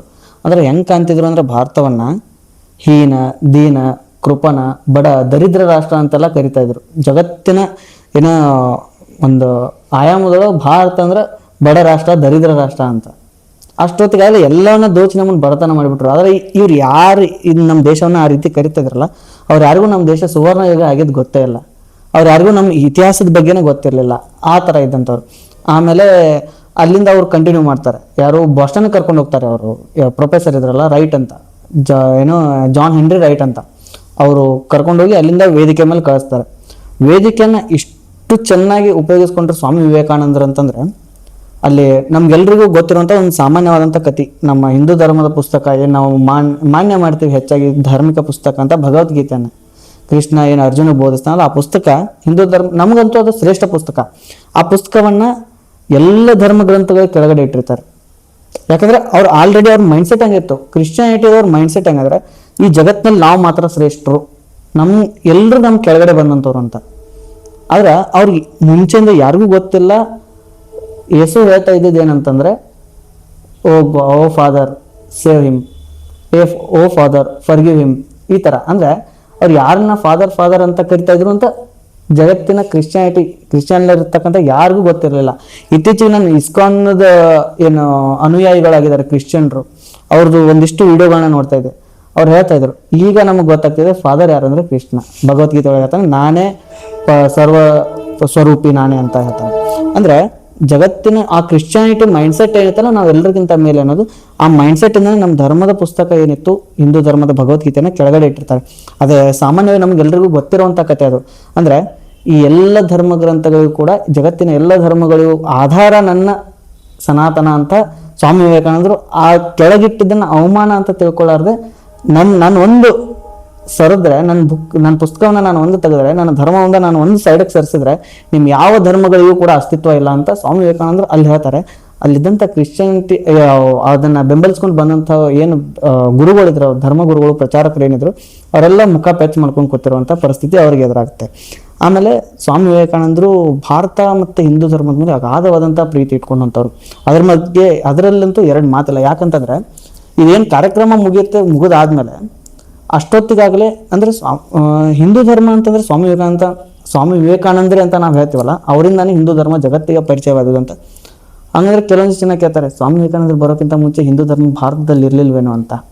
ಅವಾಗ ಇತ್ತು, ಭಾರತದ ಪರಿಧಿಯೊಳಗೆ ಮಾತ್ರ ಸೀಮಿತವಾಗಿದ್ದಂಥ ಹಿಂದೂ ಧರ್ಮ ಸ್ವಾಮಿ ವಿವೇಕಾನಂದರ ಚಿಕಾಗೋ ಸರ್ವಧರ್ಮ ಸಮ್ಮೇಳನದ ನಂತರ ಜಗತ್ತಿಗೆ ವಿಸ್ತಾರವಾಗಿ ನಿಂತ್ಕೊಳ್ತು. ಅಂದ್ರೆ ಜಗತ್ತಿನ ಮುಖ್ಯ ಭೂಮಿಕೆಯಲ್ಲಿ ಹಿಂದೂ ಧರ್ಮ ಒಂದು ಗಟ್ಟಿಯಾಗಿ ನಿಂತ್ಕೊಂತು. ಯಾರ್ಯಾರಿಗೆ ಈ ಒಂದು ಬಡ ರಾಷ್ಟ್ರ, ಕೃಪಣ ರಾಷ್ಟ್ರ ಅಂತ ಇತ್ತಲ್ಲ, ಅವರೆಲ್ಲರಿಗೂ ಕೂಡ ಹಿಂದೂ ಧರ್ಮದ ಪರಿಕಲ್ಪನೆ, ಜಗತ್ತನ್ನ ವಸುದೈವ ಕುಟುಂಬಕಂ ಅಂತ ಏನ್ ಹೇಳ್ತಾರಲ್ಲ, ಆ ರೀತಿಯಾಗಿ ನಾವು ಜಗತ್ತನ್ನ ಅಪ್ಕೊಂಡಿದೀವಿ ಅಂತ ಸ್ವಾಮಿ ವಿವೇಕಾನಂದರು ಮನವರಿಕೆ ಮಾಡಿದ ಮೇಲೆ ಜಗತ್ತು ಭಾರತವನ್ನ, ಹಿಂದೂ ಧರ್ಮವನ್ನ ನೋಡುವಂತ ರೀತಿ ಬದಲಾಯಿತು. ಆಮೇಲೆ ಭಾರತದ ಬಗ್ಗೆ ಅಪಾರವಾದಂಥ ಪ್ರೀತಿ ಉಳ್ಳಂಥವ್ರು ಸ್ವಾಮಿ ವಿವೇಕಾನಂದರು. ಯಾಕಂತಂದ್ರೆ ಒಂದು ಕಾರ್ಯಕ್ರಮಕ್ಕೆ ಹೋಗಿರ್ತಾರೆ, ಅವ್ರು ಹೇಳ್ತಾರೆ, ಮುಂಚೆನೆ ಅವ್ರ ಶಿಷ್ಯನಿಗೊಬ್ಬನಿಗೆ ಹೇಳಿರ್ತಾರೆ, ನೋಡಪ್ಪ ನಾನು ಭಾರತದ ಬಗ್ಗೆ ಮಾತಾಡ್ಲಿಕ್ಕೆ ನಿಂತರೆ ನನಗೆ ಟೈಮ್ ಹೋಗಿದ್ದು ಗೊತ್ತಾಗಲ್ಲ, 1 ಗಂಟೆ ಆದಮೇಲೆ ನೀನು ಬೆಲ್ ಹೊಡಿ ಅಂತ. 1 ಗಂಟೆ ಆದಮೇಲೆ ಅವ್ರು ಮಾತನಾಡ್ಲಿಕ್ಕೆ ಸ್ಟಾರ್ಟ್ ಮಾಡ್ತಾರೆ, 1 ಗಂಟೆ ಆದಮೇಲೆ ಒಂದು ಬೆಲ್ ಹೊಡಿತಾನೆ ಆ ವ್ಯಕ್ತಿ. ಅವಾಗಲೂ ಸ್ವಾಮಿ ವಿವೇಕಾನಂದರು ನಿರಂತರವಾಗಿ ಮಾತಾಡ್ತಾ ಇರ್ತಾರೆ, 1:30 2 ಗಂಟೆ, ಹೀಗೆ 3 ಗಂಟೆ ಆದಮೇಲೆ ಆತ ಬಂದು ಸ್ವಾಮಿ ವಿವೇಕಾನಂದರನ್ನ ಏನೋ ಬಡಿದ್ಬಿಟ್ಟು ಹೇಳ್ತಾರೆ, ಅಂದರೆ ತಟ್ಟಿಬಿಟ್ಟು ಹೇಳ್ತಾರೆ, ಸ್ವಾಮೀಜಿ ನೀವು 1 ಗಂಟೆ ಆದಮೇಲೆ ಬೆಲ್ ಹೊಡಿರಿ ಅಂದಿದ್ರಿ, ಆದರೆ ಈಗ ಆಲ್ರೆಡಿ 3 ಗಂಟೆ ಆಗೋಯ್ತು. ಅಂದರೆ ಅವ್ರು ಅಲ್ಲೇ ಹೇಳ್ತಾರೆ, ವೀಕ್ಷಕರಿಗೆ ಹೇಳ್ತಾರೆ, ನೋಡಿ ಈ ವ್ಯಕ್ತಿ ಇದಾನಲ್ಲ, ಈತ ಹೇಳ್ತಿದ್ದಾನೆ ನಾನು 3 ಗಂಟೆಯಿಂದ ಮಾತನಾಡ್ತಿದ್ದೀನಿ ಅಂತ, ನನಗೆ ಸಮಯ ಹೋಗಿದ್ದೆ ಗೊತ್ತಿಲ್ಲ, ನಾನು ಈ 3 ಗಂಟೆ ಇಷ್ಟನ್ನು ಮಾತಾಡಿದ್ರು ಕೂಡ ನನಗೆ ಇನ್ನೂ ಭಾರತದ ಇಂಟ್ರೊಡಕ್ಷನ್ ಪಾರ್ಟನ್ನು ಕೂಡ ಮುಗಿಸ್ಲಿಕ್ಕಾಗಿಲ್ಲ. ಅಂದರೆ ಭಾರತದ ಪರಿಚಯ ಮುಖವನ್ನು ಕೂಡ ನನಗೆ ಇನ್ನೂ ಮುಗಿಸೋಕ್ಕಾಗಿಲ್ಲ. ಅಂದರೆ ಭಾರತ ಎಷ್ಟರ ಮಟ್ಟಿಗೆ ಅವ್ರು ಅರ್ಥಕೊಂಡಿದ್ರು, ಎಷ್ಟರ ಮಟ್ಟಿಗೆ ಅವ್ರಿಗೆ ಭಾರತದ ಮೇಲೆ ಪ್ರೀತಿ ಇತ್ತು ಅನ್ನೋದನ್ನು ನಾವು ಇದ್ರ ಮೂಲಕ ತಿಳ್ಕೊಬೋದು. ಸರ್, ಇನ್ನೊಂದು ಸಾಮಾನ್ಯವಾಗಿ ಸಮುದ್ರ ದಾಟಿ ಸ್ವಾಮಿ ವಿವೇಕಾನಂದರು ಚಿಕಾಗೋ ಸರ್ವದಳ ಸಮ್ಮೇಳನವನ್ನು ಮುಗಿಸಿ ಬಂದ್ಮೇಲೆ ಭಾರತ ಬಂದ್ಮೇಲೆ ಅವರು ತಮ್ಮ ಮಣ್ಣನ್ನು ಮೈ ಮೇಲೆ ಹಾಕೊಂತಾರೆ, ಅಲ್ಲಿ ಬಿದ್ದು ಹೊರಳಾಡ್ತಾರೆ. ಹೌದು, ಆ ಸಂದರ್ಭ ತುಂಬಾ ಅದ್ಭುತವಾಗಿರ್ತಕ್ಕಂಥ ಸಂದರ್ಭ. ಯಾಕಂದ್ರೆ ಸ್ವಾಮಿ ವಿವೇಕಾನಂದರು ಅಮೆರಿಕಾದಿಂದ ವಾಪಸ್ ಬರ್ತಾರೆ ಭಾರತಕ್ಕೆ. ಬಂದ ತಕ್ಷಣ ಅವ್ರು ಮೊದಲು ಮಾಡೋ ಕೆಲಸ ತನ್ನ ಮಾತೃಭೂಮಿಗೆ ಹಣೆ ಹಚ್ಚಿ ನಮಸ್ಕಾರ ಮಾಡ್ತಾರೆ. ಆಮೇಲೆ ಅಲ್ಲಿರ್ತಕ್ಕಂಥ ಮಣ್ಣನ್ನು ತೆಗೆದುಕೊಂಡು ತಮ್ಮ ಮೈ ಮೇಲೆ ಹಾಕೊಂಡು ಹೇಳ್ತಾರೆ, ಇಡೀ ಜಗತ್ತಿನಲ್ಲಿ ಎಲ್ಲ ಜೀವಿಗಳು, ಈಗ ಅವ್ರು ಕೇವಲ ಭಾರತೀಯರನ್ನ ಮಾತ್ರ ಹೇಳಿಲ್ಲ, ಜಗತ್ತಿನ ಎಲ್ಲ ಜೀವಿಗಳು ತಮ್ಮ ಕರ್ಮವನ್ನ ಸಲ್ಲಿಸಲಿಕ್ಕಿರುವಂತ ಏಕೈಕ ಯಾವ್ದಾದ್ರು ಒಂದು ಪುಣ್ಯ ಭೂಮಿ ಅಂತ ಇದ್ರೆ, ಒಂದು ಭೂಮಿ ಅಂತ ಇದ್ರೆ, ಪವಿತ್ರ ಭೂಮಿ ಅಂತ ಇದ್ರೆ ಅದು ಭಾರತ ಮಾತ್ರ ಅಂತ ಇದ್ದಾರೆ. ಅಂದ್ರೆ ಆ ಪರಿಯಾದಂತಹ ಭಾರತವನ್ನ ಪ್ರೀತಿಸೋದಾಗಿರ್ಬೋದು, ಭಾರತದ ಮೇಲಿದ್ದಂಥ ಅವರ ಅಗಾಧವಾದ ಪ್ರೀತಿ ಇರ್ಬೋದು, ಅದೆಲ್ಲ ಕೂಡ ಸ್ವಾಮಿ ವಿವೇಕಾನಂದರ ಆ ಸಂದರ್ಭದಿಂದ ಎಲ್ಲರೂ ಅದ್ಭುತವಾಗಿ ನೋಡ್ಬೋದು. ಅದೊಂದು ಸ್ವಾಮಿ ವಿವೇಕಾನಂದರಲ್ಲಿದ್ದಂಥ ಅದ್ಭುತವಾದಂಥ ಗುಣ ಅದು. ಇನ್ನೊಂದು, ಅವರು ಸಾಮಾನ್ಯವಾಗಿ ಭಾರತಕ್ಕೆ ಬಂದ್ಮೇಲೆ ಒಂದು ನಮ್ಮ ಭಾರತ ದೇಶನ ಪರ್ಯಟನೆ ಮಾಡ್ತಾರೆ ಪೂರ್ಣ. ಪರ್ಯಟನೆ ಮಾಡಿದ್ಮೇಲೆ ಯುವಕರಿಗೆ ಒಂದು ಕರೆ ಕೊಡ್ತಾರೆ ಸರ್, ಬಹಳ ಅದ್ಭುತ ಅದೊಂದು ವಿಷಯ. ಸ್ವಾಮಿ ವಿವೇಕಾನಂದರು ಮುಂಚೆನೂ ಒಂದ್ಸರಿ ಭಾರತವನ್ನ ಭ್ರಮಣೆ ಮಾಡಿರ್ತಾರೆ. ಅಂದ್ರೆ ಚಿಕಾಗೋ ಹೋಗೋಕ್ಕಿಂತ ಮುಂಚೆ ಏನು ಸ್ವಾಮಿ ವಿವೇಕಾನಂದರಿಗೆ ಅಶರೀರವಾಣಿ ಬರ್ತಲ್ಲ ರಾಮಕೃಷ್ಣ ಪರಮಹಂಸರಿಂದ, ಅದಕ್ಕಿಂತ ಮುಂಚೆನೆ ಅವರು ಪರಿಭ್ರಮಣೆ ಮಾಡಿ ಕನ್ಯಾಕುಮಾರಿ ದಂಡೆ ಮೇಲೆ ಧ್ಯಾನಸ್ಥರಾಗಿರ್ತಾರೆ. ಅದಾದ್ಮೇಲೆ ಭಾರತಕ್ಕೆ ಬಂದ್ಮೇಲೆ ಅವ್ರಿಗೊಂದು ಫೇಮ್ ಬಂದ್ಬಿಟ್ಟಿರುತ್ತೆ ಸ್ವಾಮಿ ವಿವೇಕಾನಂದರಿಗೆ. ನಮ್ಮ ದೇಶದ ಒಬ್ಬ ಸಂತ ವಿದೇಶದ ನೆಲದಲ್ಲಿ ನಿಂತ್ಕೊಂಡು ನಮ್ಮ ಧರ್ಮವನ್ನ, ನಮ್ಮ ದೇಶವನ್ನ ಅಗಾಧವಾದ ಮಟ್ಟಕ್ಕೆ ಬೆಳೆಸ್ತಾರೆ ಅಂತಂದ್ರೆ ಅದು ಸಾಮಾನ್ಯವಾದ ಮಾತಲ್ಲ, ಎಂತರಿಗೂ ಕೂಡ ಹೆಮ್ಮೆ ಪಡುವಂತ ವಿಷಯ. ಬಂದ ತಕ್ಷಣ ಅವ್ರಿಗೊಂದು ಫೇಮ್ ಬಂದ್ಬಿಟ್ಟಿರುತ್ತೆ. ಅಲ್ಲಿ ಭಾರತದಲ್ಲಿ ಬಡತನ, ಅನಕ್ಷರತೆ ಅನ್ನೋದು ಕಿತ್ಕೊಂಡು ಹೆವಿ ಬಿದ್ದಿರುತ್ತೆ. ಅದನ್ನ ಸುಧಾರಣೆ ಮಾಡ್ಬೇಕು ಅಂತ ಆ ವ್ಯಕ್ತಿ ಭಾರತವನ್ನ ಮತ್ತೊಮ್ಮೆ ಪರಿಭ್ರಮಣೆ ಮಾಡ್ತಾರೆ. ಆ ಸಂದರ್ಭದಲ್ಲಿ ಅಲ್ಲಿರ್ತಕ್ಕಂಥ ನಮ್ಮಲ್ಲಿ ಜನರಿನ ಮೂಲ ಕೊರತೆ ಅಂದ್ರೆ ಒಗ್ಗಟ್ಟು. ಆ ಒಗ್ಗಟ್ಟನ್ನ ನಾವು ಯಾವ ರೀತಿ ಜೋಡಿಸಬಹುದು, ಈ ಜಾತಿ ಸಂಕೋಲೆಗಳನ್ನ ತೊಡೆದಾಕಿ ಯಾವ ರೀತಿ ನಾವು ಒಗ್ಗಟ್ಟನ್ನ ಅವ್ರ ಜೊತೆ ಜೋಡಿಸಬಹುದು ಅನ್ನೋದನ್ನ ಸ್ವಾಮಿ ವಿವೇಕಾನಂದರು ಅತ್ಯದ್ಭುತವಾಗಿ ಹೇಳ್ತಾರೆ. ಯುವಕರನ್ನ ಅವ್ರು ಹೆಚ್ಚಿನ ವಿಶ್ವಾಸ ಇಟ್ಟಿರೋದು ಯುವಕರ ಮೇಲೆ. ಅಂದ್ರೆ ಅವ್ರು ಹೇಳ್ತಾರೆ, ಈ ದೇಶಕ್ಕೆ ಏನಾದ್ರೂ ನಾವು ದೇಶವನ್ನ ಕಟ್ಟೋದಾಗಿರ್ಬೋದು, ದೇಶಕ್ಕೆ ಏನಾದ್ರೂ ಉಪಯುಕ್ತ ಆಗೋದನ್ನ ಮಾಡೋದಾಗಿರ್ಬೋದು, ಅದು ಮಾಡೋದು ಯಾರಿಂದ ಸಾಧ್ಯ? ಕೇವಲ ಯುವಕರಿಂದ ಸಾಧ್ಯ ಅಂತ ಹೇಳ್ತಾರೆ. ಆ ರೀತಿಯಾದಂತಹ ಒಲವು ಯುವಕರ ಮೇಲೆ ಅವ್ರಿಗೆ ತುಂಬಾ ಇತ್ತು. ಅಂದ್ರೆ ಒಂದು ಹುಮ್ಮಸ್ಸು ಇರುತ್ತಲ್ಲ, ಉತ್ಸಾಹ ಅನ್ನೋದು ಅದು ಯುವಕರ ಬಿಸಿ ರಕ್ತದಲ್ಲಿ ಇರುತ್ತೆ ಅಂತ ಅವ್ರು ಯುವಕರ ಮೇಲೆ ತುಂಬಾ ನಂಬಿಕೆ ಉಳ್ಳಂತವ್ರಾಗಿದ್ರು. ಸರಿ, ಇನ್ನೊಂದು ಸಂದೇಶ ನನಗೆ ಇವತ್ತಾದ್ರೂ ಅದು ಕೇಳಿದ್ರೆ ಮೈಜು ಮುಂದೆ ಯುವಕರು ಹೆಂಗಿರಬೇಕು ಅಂತ ಹೇಳಿದ್ರು. ಹೌದೌದು, ನಾವು ಸಾಮಾನ್ಯವಾಗಿ ನೋಡ್ತಿರ್ತೀವಿ ಯುವಕರು ಅಂದ್ರೆ ನಾವು ಹೆಂಗಂದ್ರೆ ನಮ್ಮಲ್ಲಿ ಯಾರ ಹತ್ರನೂ ನಿಶ್ಚಲವಾದ ಗುರಿ ಇಲ್ಲ. ಈಗಿನ ಯುವಕರು ನಾವು ಪ್ರಸ್ತುತ ಕಾಲಮಾನಕ್ಕೆ ತಗೊಳ್ಳೋದಾದ್ರೆ ಯಾರ ಹತ್ರನೂ ನಿಶ್ಚಲವಾದಂತ ಗುರಿ ಇಲ್ಲ. ನಾನು ಇದನ್ನ ಮಾಡ್ಬೇಕು, ಅದನ್ನ ಮಾಡೇ ತಿರ್ತೀನಿ ಅನ್ನುವಂತ ಗುರಿ ಯಾರ ಹತ್ರನೂ ಇಲ್ಲ. ನಾ ಇದನ್ನ ಮಾಡ್ಬೇಕು ಅಂತ ಅನ್ಕೊಂಡ್ರೆ ಅದನ್ನ ಮಾಡೋದಕ್ಕೆ ಹೋದ್ರೆ ಏನೋ ಒಂದು ಕಷ್ಟ ಅಂತ ಬಂದ್ರೆ ನಾವು ಅಲ್ಲಿ ಸ್ಟಾಪ್ ಆಗ್ಬಿಡ್ತೇವೆ, ಅದನ್ನ ಮುಂದುವರ್ಸ್ಕೊಂಡು ಹೋಗಲ್ಲ. ಯಾಕಂದ್ರೆ ನಮ್ಮಲ್ಲಿ ಇಚ್ಛಾಶಕ್ತಿಯ ಕೊರತೆ ತುಂಬಾ ಇದೆ. ಇಚ್ಛಾಶಕ್ತಿ ಅನ್ನೋದು ಮನುಷ್ಯನಿಗೆ ಮುಖ್ಯವಾಗಿ ಬೇಕಾದಂತ. ನಾನು ಏನಾಗ್ಲಪ್ಪ, ನಾನು ಎಷ್ಟೇ ಕಷ್ಟ ಬಂದ್ರು ನಾನು ಎದುರಿಸಿ ಅದನ್ನ ನಿಂತು ಅದನ್ನ ತಲುಪ್ತೀನಿ ಅನ್ನೋದು ಯಾರ ಹತ್ರ ಇಚ್ಛಾಶಕ್ತಿಯ ಕೊರತೆ ತುಂಬಾ ಕಡಿಮೆ ಇದೆ ಈಗಿನ ಯುವಕರಲ್ಲಿ. ಸ್ವಾಮಿ ವಿವೇಕಾನಂದರು ಹೇಳ್ತಾರೆ, ಈ ದೇಶವನ್ನ ಕಟ್ಲಿಕ್ಕೆ ನನಗೆ 100 ಜನ ಕೊಡಿ ಸಾಕು. ಆ 100 ಜನನು ಎಂತವ್ರು ಇರ್ಬೇಕಂದ್ರೆ ಕಬ್ಬಿಣದಂತಹ ಮಾಂಸಖಂಡ, ಉಕ್ಕಿನಂತಹ ನರಮಂಡಲ, ಮಿಂಚಿನಂತಹ ಬುದ್ಧಿಶಕ್ತಿ, ವಿದ್ಯುತ್ ಶಕ್ತಿ ಅಂತ ಇಚ್ಛಾಶಕ್ತಿ ಇರಬೇಕು. ಅಂದ್ರೆ ಸ್ವಾಮೀಜಿ ಹೇಳ್ತಾರೆ, ಆಗೋ ನೋಡಿ ಬೆಟ್ಟ ಅಂತಂದ್ರೆ ನಿಂತ್ಕೊಂಡು ಬೆಟ್ಟ ನೋಡ್ಬಾರಂತೆ, ಬೆಟ್ಟ ಪುಡಿ ಮಾಡ್ಬೇಕ ಸ್ವಾಮೀಜಿ ಅಂತ ಕೇಳ್ಬೇಕಂತಾರೆ. ಅಲ್ಲಿ ನೋಡಿ ದೇಶ ಅಂತಂದ್ರೆ ನಿಂತ್ಕೊಂಡು ದೇಶ ದೇಶದ ಹತ್ರ ನೋಡೋದಲ್ಲ, ದೇಶ ಕಟ್ಟಬೇಕಾ ಸ್ವಾಮೀಜಿ ಅಂತ ಕೇಳ್ಬೇಕಂತೆ. ಅಂದ್ರೆ ಆ ತರ ಯುವಕರನ್ನ ಸ್ವಾಮಿ ವಿವೇಕಾನಂದರಿಗೆ ಅಂತ 100 ಯುವಕರು ಸಿಕ್ಕಿದ್ರೆ ಪ್ರೊಬಾಬ್ಲಿ ಭಾರತಕ್ಕೆ ಸ್ವತಂತ್ರ ಸ್ವಾಮಿ ವಿವೇಕಾನಂದರು ಇದ್ದಾಗಲೇ ಸಿಕ್ತಿತ್ತು ಅನ್ನೋದು ನಂಬಲೇಬೇಕಾದಂತ ಸತ್ಯ ಕೂಡ. ಸರ್, ಈಗಿನ ಅವರು ಸಂದೇಶಗಳು, ನಾವು ಭಾರತದೊಳಗೆ ಇರುವಂತಹ ಸಂದೇಶಗಳು ಚಿಕ್ಕ ಮಕ್ಕಳಿಗೆ, ಯುವಕರಿಗೆ, ತರುಣರಿಗೆ ಯಾವ ರೀತಿ ಅಪ್ಲೈ? ನಮ್ಮಲ್ಲಿ ಈಗಿನ ಪ್ರಸ್ತುತ ಕಾಲಮಾನಕ್ಕೆ ನೋಡೋದಾದ್ರೆ ಯುವಕರಲ್ಲಿ ಚಿಕ್ಕ ಮಕ್ಕಳಲ್ಲಿ ನಾವು ಎಸ್ಪೆಷಲಿ ಚಿಕ್ಕ ಮಕ್ಕಳಲ್ಲಿ ತಗೋದಾದ್ರೆ ನಾವೇನ್ ಮಾಡ್ಬಿಡ್ತೀವಿ, ತಂದೆ ತಾಯಿಗಳ ಜವಾಬ್ದಾರಿ ಕೂಡ ಅದೇ. ನಾವು ಚಿಕ್ಕ ಮಕ್ಕಳನ್ನ ಬೆಳೆಸೋ ರೀತಿ, ಹುಟ್ಟಿದಾಗಿನಲ್ಲೇ ಬೆಳೆಸೋ ರೀತಿ, ಅದು ಯಾವ ರೀತಿ ಭುವನೇಶ್ವರಿ ದೇವಿ ವಿವೇಕಾನಂದರಿಗೆ ಮಾರ್ಗದರ್ಶನ ಮಾಡಿದಾರೋ ಆ ರೀತಿ ಈಗಿನ ಮಕ್ಕಳಿಗೆ ಮಾರ್ಗದರ್ಶನ ಸಿಗ್ತಾ ಇಲ್ಲ. ಯಾವ ರೀತಿ ಜೀಜಾಬಾಯಿ ಶಿವಾಜಿ ಮಹಾರಾಜರಿಗೆ ಮಾರ್ಗದರ್ಶನ ನೀಡಿದ್ರು ಆ ರೀತಿಯ ಮಾರ್ಗದರ್ಶನ ಸಿಗ್ತಾ ಇಲ್ಲ. ಯಾವ ರೀತಿ ವಿದ್ಯಾವತಿ ಭಗತ್ ಸಿಂಗರ ಮೇಲೆ ಪ್ರೇಮವನ್ನು ಹೊಂದಿದ್ರು ಆ ರೀತಿಯ ಪ್ರೇಮ ನಮಗೆ ಕಾಣ್ತಾ ಇಲ್ಲ. ಅದಕ್ಕೋಸ್ಕರ ನಾವು ಜನರಲಿ ನಾವೇನ್ ನೋಡ್ತೀವಿ, ಚಿಕ್ಕವರಿದ್ದಾಗಲೇ ಮಕ್ಕಳನ್ನ ಬೆಳೆಸೋ ರೀತಿಯಲ್ಲಿ ಇರುತ್ತೆ. ಅಂದ್ರೆ ಮಕ್ಕಳನ್ನ ನಾವು ಮೊಬೈಲ್ಗೆ ಜಾಸ್ತಿ ಅಡಿಕ್ಟ್ ಮಾಡ್ತಾ ಇದ್ದೀವಿ. ಜೊತೆಗೆ ನಮ್ಮ ಸಂಸ್ಕೃತಿಯನ್ನೇ ನಾವು ಹೇಳ್ಕೊಡ್ತಾ ಇಲ್ಲ. ನಾವೇ ಅದನ್ನ ಮುಂದುವರ್ಸ್ಕೊಂಡು ಹೇಳಿಲ್ಲ ಅಂದ್ರೆ, ನಮ್ಮ ಮುಂದಿನ ಪೀಳಿಗೆಗೆ ಹೇಳಿಲ್ಲ ಅಂದ್ರೆ ಅವ್ರು ಹೇಗೆ ಅರ್ಥಕೊಳ್ತಾರೆ? ಇನ್ನು ಆಕ್ಚುಲಿ ನೋಡ್ಬೇಕಂದ್ರೆ ನಮ್ಗೆ ನಮ್ಮ ಸಂಸ್ಕೃತಿ ಬಗ್ಗೆ ನಿಜವಾದ ಅರಿವು ಇಲ್ಲ. ಇನ್ನು ನಮ್ಮ ಮಕ್ಕಳಿಗೆ ಯಾವ ರೀತಿ ಹೇಳೋದು, ಅದನ್ನ ಮುಂದಿನವರು ಅವ್ರ ಮುಂದಿನ ಪೀಳಿಗೆಗೆ ಯಾವ ರೀತಿ ವರ್ಗಾವಣೆ ಮಾಡ್ತಾರೆ? ಅದಕ್ಕೆ ನಮ್ಮಲ್ಲಿ ಎಲ್ಲ ಮುಖ್ಯವಾಗಿ ನೋಡೋದಾದ್ರೆ ಮೊದಲು ಇರಬೇಕಾಗಿರೋದು ಏಕಾಗ್ರತೆಯ ಕೊರತೆ. ಸ್ವಾಮಿ ವಿವೇಕಾನಂದರು ಏಕಾಗ್ರತೆಯನ್ನ ಗಳಿಸ್ಕೊಳ್ಳಿಕ್ಕೆ ತುಂಬಾ ಅದ್ಭುತವಾಗಿ ಹೇಳ್ತಾರೆ. ನಮ್ ಜಾಸ್ತಿ ಏನು ಮಾಡ್ಬೇಕಾಗಿಲ್ಲ, ನಿಧಾನವಾಗಿ ಕುತ್ಕೊಂಡು 10 ನಿಮಿಷ ನಾವು ಕಣ್ಣು ಮುಚ್ಚಿ ಧ್ಯಾನ ಮಾಡಿದ್ರೆ, ಅಂದ್ರೆ ಇಂದ್ರಿಯಗಳ ಮೇಲೆ ನಾವು ಹಿಡಿತವನ್ನ ಇಟ್ಕೊಂಡ್ರೆ ಆ ಧ್ಯಾನ ಮಾಡೋದ್ರಿಂದ ಇಂದ್ರಿಯಗಳ ಮೇಲೆ ಹಿಡಿತ ಸಿಗುತ್ತೆ. ಏನಾದ್ರೂ ನನ್ನ ಇಂದ್ರಿಯವನ್ನ ನಾನು ಕಂಟ್ರೋಲ್ ಮಾಡ್ತೀನಿ, ಯಾವುದೇ ರೀತಿ ಅದು ಮನಸ್ಸಾಗಿರ್ಬೋದು. ನಾವು ಮೊದಲು ಕಣ್ಣು ಮುಚ್ಚಿದ ತಕ್ಷಣ ನಮ್ಮ ಮನಸ್ಸು ಎಲ್ಲೋ ಹೋಗ್ಬಿಟ್ಟಿರುತ್ತೆ. ಅದನ್ನೆಲ್ಲ ನಾವು ಹಿಡಿತದಲ್ಲಿ ಇಟ್ಕೊಂಡ್ರೆ ನಾವು ಅದ್ಭುತವಾಗಿ ಹೊರಹೊಮ್ಮಬಹುದು ಅಂತ ಸ್ವಾಮಿ ವಿವೇಕಾನಂದರು ಏಕಾಗ್ರತೆಯ ಪರಿಕಲ್ಪನೆಯನ್ನ, ಧ್ಯಾನದ ಪರಿಕಲ್ಪನೆಯನ್ನ ಬಹಳ ಚೆನ್ನಾಗಿ ಮನದಟ್ಟು ಮಾಡ್ಕೊಟ್ಟಿದ್ದಾರೆ. ಇನ್ನೊಂದು, ನಾವು ಪ್ರಸ್ತುತ ಸ್ವಾಮಿ ವಿವೇಕಾನಂದರ ಏನದು ಅವ್ರ ಸಾಧನೆಗಳನ್ನ ನೋಡ್ತಾ ಹೋದಾಗ ಅವ್ರು ಹೇಳಿರುವಂತ ವಾಕ್ಯಗಳನ್ನ ನಾವು ಯುವಕರು ಎಷ್ಟು ಜನ ಪಾಲಿಸ್ತಿರ್ತಾರೆ ಸರ್? ಇವತ್ತು ಬಹಳ ಅವರು ಹೇಳಿದಂತ ವಾಕ್ಯಗಳನ್ನ ನಾವು ಪಾಲಿಸೋಕೆ ನಮ್ಮ ದೇಶ ಇವತ್ತು ಎಲ್ಲೇ ಹೋಗ್ತಿತ್ತು. ಅಂದ್ರೆ ಸ್ವಾಮಿ ವಿವೇಕಾನಂದರನ್ನ ಯಾರ್ಯಾರು ತಮ್ಮ ಇನ್ಸ್ಪಿರೇಷನ್ ಆಗಿ ತಗೋತಾರಲ್ಲ, ನಮಗೆ ಕೆಲವೊಂದಿಷ್ಟು ಜನ ಇನ್ಸ್ಪಿರೇಷನ್ಸ್ ಇದ್ದಾರೆ.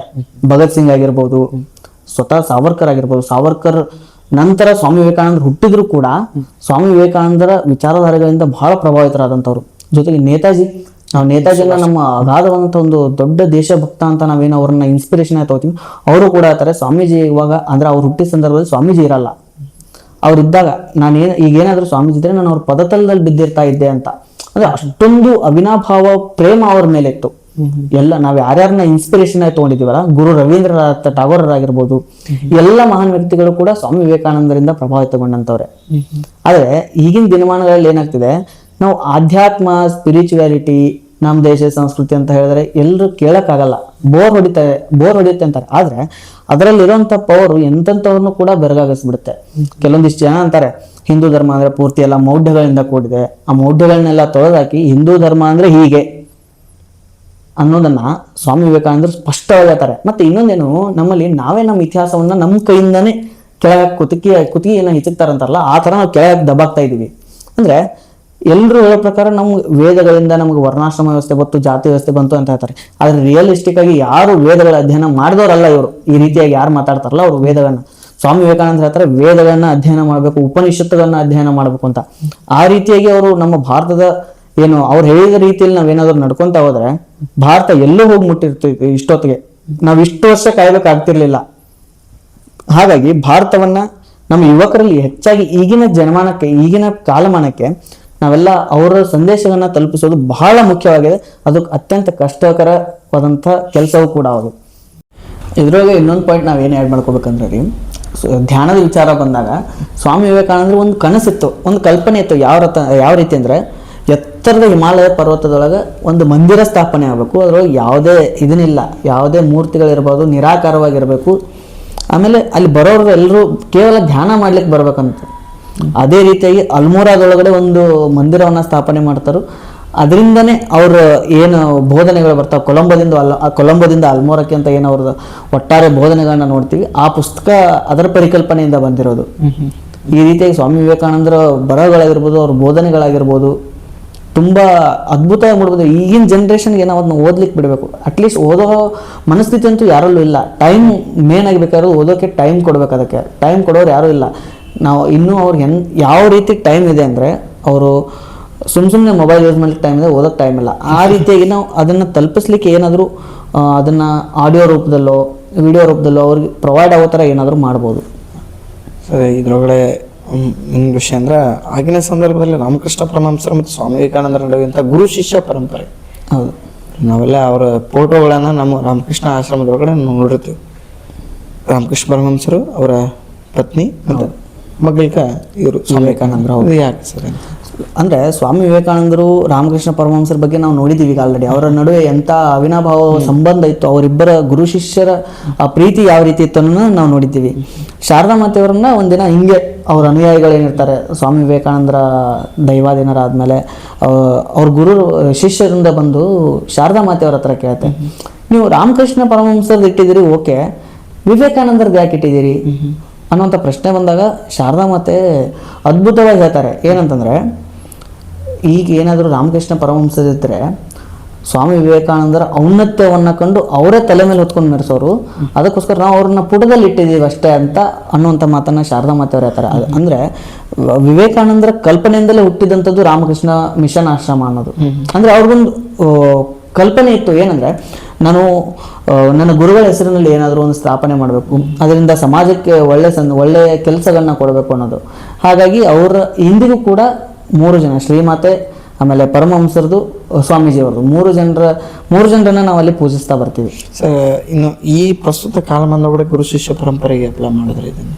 ಅಯ್ಯೋ, ಅದ್ರ ಬಗ್ಗೆ ನಾನು ಇವತ್ತು ಹೇಳಬೇಕು. ಯಾಕಂದರೆ ನಮ್ಮಲ್ಲಿ ಗುರು ಶಿಷ್ಯ ಪರಂಪರೆ ಯಾವ ರೀತಿ ಬೆಳ್ಕೊಂಡು ಬಂದಿದೆ ಅಂದರೆ, ಈಗಿನ ಕಾಲಮಾನಕ್ಕೆ ನೋಡಿದ್ರೆ ನಾವು ಗುರುಗಳ ಜೊತೆನೂ ಚೆನ್ನಾಗಿರ್ತೀವಿ ಮುಂದೆ ಇದ್ದಾಗ ಮಾತ್ರ, ಹಿಂದೆ ಹೋದರೆ ಅವರನ್ನೇ ಬೈಯುವಂಥ ಒಂದು ಮನೋಭಾವ, ಸ್ವಭಾವ ಅದು ರೂಢಿಯಿಂದಾನೇ ಬಂದ್ಬಿಟ್ಟಿದೆ. ಅಂದರೆ ಮೊದಲನೇದಾಗಿ ನೋಡೋದಂದರೆ ನಾವು ಮನೆಯವರಿಗೆ ಸರಿಯಾಗಿ ಏನು ಗೌರವ ಕೊಡಲ್ಲ, ಇನ್ನು ಹೊರಗಿನವ್ರಿಗೆ ಯಾವ ರೀತಿ ನಾವು ಎಕ್ಸ್ಪೆಕ್ಟ್ ಮಾಡ್ಬೋದು ಗುರುಗಳು ಅಂತ. ಸ್ವಾಮಿ ವಿವೇಕಾನಂದರಿಗೆ ಫೇಮ್ ಬರೋಕ್ಕಿಂತ ಮುಂಚೆ ಅವರು ಗುರುಗಳ ಮೇಲೆ ಯಾವ ರೀತಿ ಅವರ ಪ್ರೀತಿಯನ್ನು ಹೊಂದಿದ್ರು, ಅವರು ಫೇಮ್ ಬಂದಾದ್ಮೇಲೆ ಅವರು ಜಗತ್ತಿನಾದ್ಯಂತ ದೊಡ್ಡ ಫೇಮಸ್ ವ್ಯಕ್ತಿಯಾಗಿ ಹೊರಹೊಮ್ಮಿದ ಮೇಲೂ ಕೂಡ ಸ್ವಾಮಿ ವಿವೇಕಾನಂದರು ರಾಮಕೃಷ್ಣ ಪರಮಹಂಸರನ್ನ ಅಷ್ಟೇ ಪ್ರೀತಿಯಿಂದ ನೋಡ್ಕೋತಾರೆ. ಒಂದು ಕಡೆ ಅವ್ರು ಮಾತನಾಡ್ತಾ ಹೇಳ್ತಾರೆ, ನನ್ನ ಗುರುವಿನ ಸಾಮರ್ಥ್ಯ ಎಂಥದ್ದು ಅಂತಂದರೆ, ತಮ್ಮ ಪಾದ ಧೂಳಿನ ಒಂದು ಕಣದಿಂದ ಸಾವಿರ ವಿವೇಕಾನಂದರನ್ನ ಸೃಷ್ಟಿಸಬಲ್ಲ ಅಂತ ತಾಕತ್ತಿರುವಂಥವ್ರು ರಾಮಕೃಷ್ಣ ಪರಮಹಂಸರು ಅಂತ. ಅಂದರೆ ಅಲ್ಲೂ ಕೂಡ ತಮ್ಮ ಗುರುಗಳನ್ನ ಅವರು ಕೆಳಗಿಟ್ಟು ಮಾತಾಡಿಲ್ಲ. ಅಥವಾ ಕೆಲವೊಂದು ವಿಷಯ ನಾವು ಹೆಂಗೆ ಮಾಡ್ತೀವಿ, ನಾವು ಒಂದು ಹಾದಿಯಿಂದ ಬಂದಿರ್ತೀವಿ, ಬೆಳೆದ ತಕ್ಷಣ ನಾವು ಹಾದಿಯನ್ನೇ ಮರ್ತು ಬಿಡ್ತೀವಿ. ಇದನ್ನು ನಾವು ಎಲ್ಲರೂ ಕೂಡ ಅಪ್ಲೈ ಮಾಡ್ಕೋಬೇಕು. ಪ್ರಸ್ತುತ ಕಾಲದಲ್ಲಿ ನಡೀತಾ ಇರೋದಿದೆ. ಏನಂದರೆ, ನಮ್ಮನ್ನು ಬೆಳೆಸಿದವ್ರನ್ನ ನಾವು ಯಾರು ಅವ್ರ ಕಡೆ ತಿರುಗು ಕೂಡ ನೋಡ್ತಾ ಇಲ್ಲ. ಸ್ವಾಮಿ ವಿವೇಕಾನಂದರು ಆ ಸಮಯದಲ್ಲಿ ರಾಮಕೃಷ್ಣ ಪರಮಹಂಸರ ಅವ್ರ ಜೊತೆ ಇರಲಿಲ್ಲ, ಆದರೂ ಕೂಡ ಅವ್ರ ಗುರುಗಳನ್ನ ಉನ್ನತ ಮಟ್ಟಕ್ಕಿಟ್ರು. ಅಂದರೆ ಅವ್ರ ಮುಂದೆ ತಾನೊಂದು ಪಾದದ ಧೂಳು ಅಂತ ಹೇಳ್ಕೊಂಡ್ರು. ಆ ರೀತಿಯಾದಂಥ ಒಂದು ಪ್ರೀತಿ ಈಗಿನ ಜನ್ರೇಷನ್ ಬರಬೇಕು. ಅದು ಬಂದಾಗ ಮಾತ್ರ ಏನು ಗುರು ಶಿಷ್ಯರ ಅನ್ನುವಂಥ ಏನೊಂದು ಸಂಬಂಧ ಇದೆಯಲ್ಲ, ಅದಕ್ಕೊಂದು ಅರ್ಥಪೂರ್ಣವಾದಂಥ ಮಾತುಗಳು ಬರೋದು. ಸರ್, ನರೇಂದ್ರ ಅನ್ನೋದು ಸ್ವಾಮಿ ವಿವೇಕಾನಂದ ಆಗಿದೆಯಾ? ನರೇಂದ್ರ ಅನ್ನೋದು ಸ್ವಾಮಿ ವಿವೇಕಾನಂದ ಆಗಿದ್ದು. ಅಂದ್ರೆ ನರೇಂದ್ರ ಇದ್ದಿದ್ದು ಮೂಲ ಹೆಸರು ಇವರು ನಾವು ಸ್ವಾಮಿ ವಿವೇಕಾನಂದರ ಒಡನಾಟ ಏನಿತ್ತಲ್ಲ ರಾಮಕೃಷ್ಣ ಪರಮಹಂಸರ ಜೊತೆ, ಅದಾದ ನಂತರ ಸ್ವಾಮಿ ವಿವೇಕಾನಂದರು ಏನು ಮಾಡ್ತಾರೆ, ಎಲ್ಲ ಕಾರ್ಯಗಳನ್ನ ಇವರು ಪರಮಹಂಸರು ಎಲ್ಲ ಕಾರ್ಯಗಳನ್ನು ಅವರೇ ನೋಡ್ಕೋತಾರೆ. ಅಂದರೆ ಎಲ್ಲ ಕಾರ್ಯಗಳಂತಂದ್ರೆ ಏನು, ಅವ್ರನ್ನ ಅನುಕರಣೆ ಮಾಡ್ಲಿಕ್ಕೆ ಸ್ಟಾರ್ಟ್ ಮಾಡ್ತಾರೆ. ಅಂದರೆ ಇವ್ರ ಗುಣ ಒಂದು ಯಾವುದನ್ನು ಪ್ರಶ್ನೆ ಮಾಡದೆ ಒಪ್ಕೊಳ್ಬಾರ್ದು ಅನ್ನುವಂಥ ಒಂದು ಗುಣ. ನಾವೇನು ಕೃಷ್ಣ ಭಗವದ್ಗೀತೆಯಲ್ಲಿ ಹೇಳ್ತಾನಲ್ಲ, ಇತಿತೆ ಜ್ಞಾನಮಾಖ್ಯಾತಂ ಗುಹ್ಯಾತ್ ಗುಹ್ಯತರಮಯ ವಿಮೃಶೇತದ ಶೇಷೇನ ಯಥೇಚ್ಛಸಿ ತಥಾಕುರು ಅಂತ ಕೃಷ್ಣ ಹೇಳ್ತಾನಲ್ಲ, ಆ ಥರ ಒಂದು ಮನೋಭಾವ ಇವ್ರದ್ದು. ಯಾವುದನ್ನು ಪ್ರಶ್ನೆ ಮಾಡದೆ ಒಪ್ಕೊಳ್ಳೋರಲ್ಲ. ಆ ರೀತಿಯಾಗಿ ಬೆಳೆದು ಬಂದಂಥವ್ರು ರಾಮಕೃಷ್ಣ ಪರಮಹಂಸರ ಏನವರು ಅವ್ರ ಭಜನೆ ಕೀರ್ತನೆಗಳಾಗಿರ್ಬೋದು, ಅವರ ಆಧ್ಯಾತ್ಮಿಕ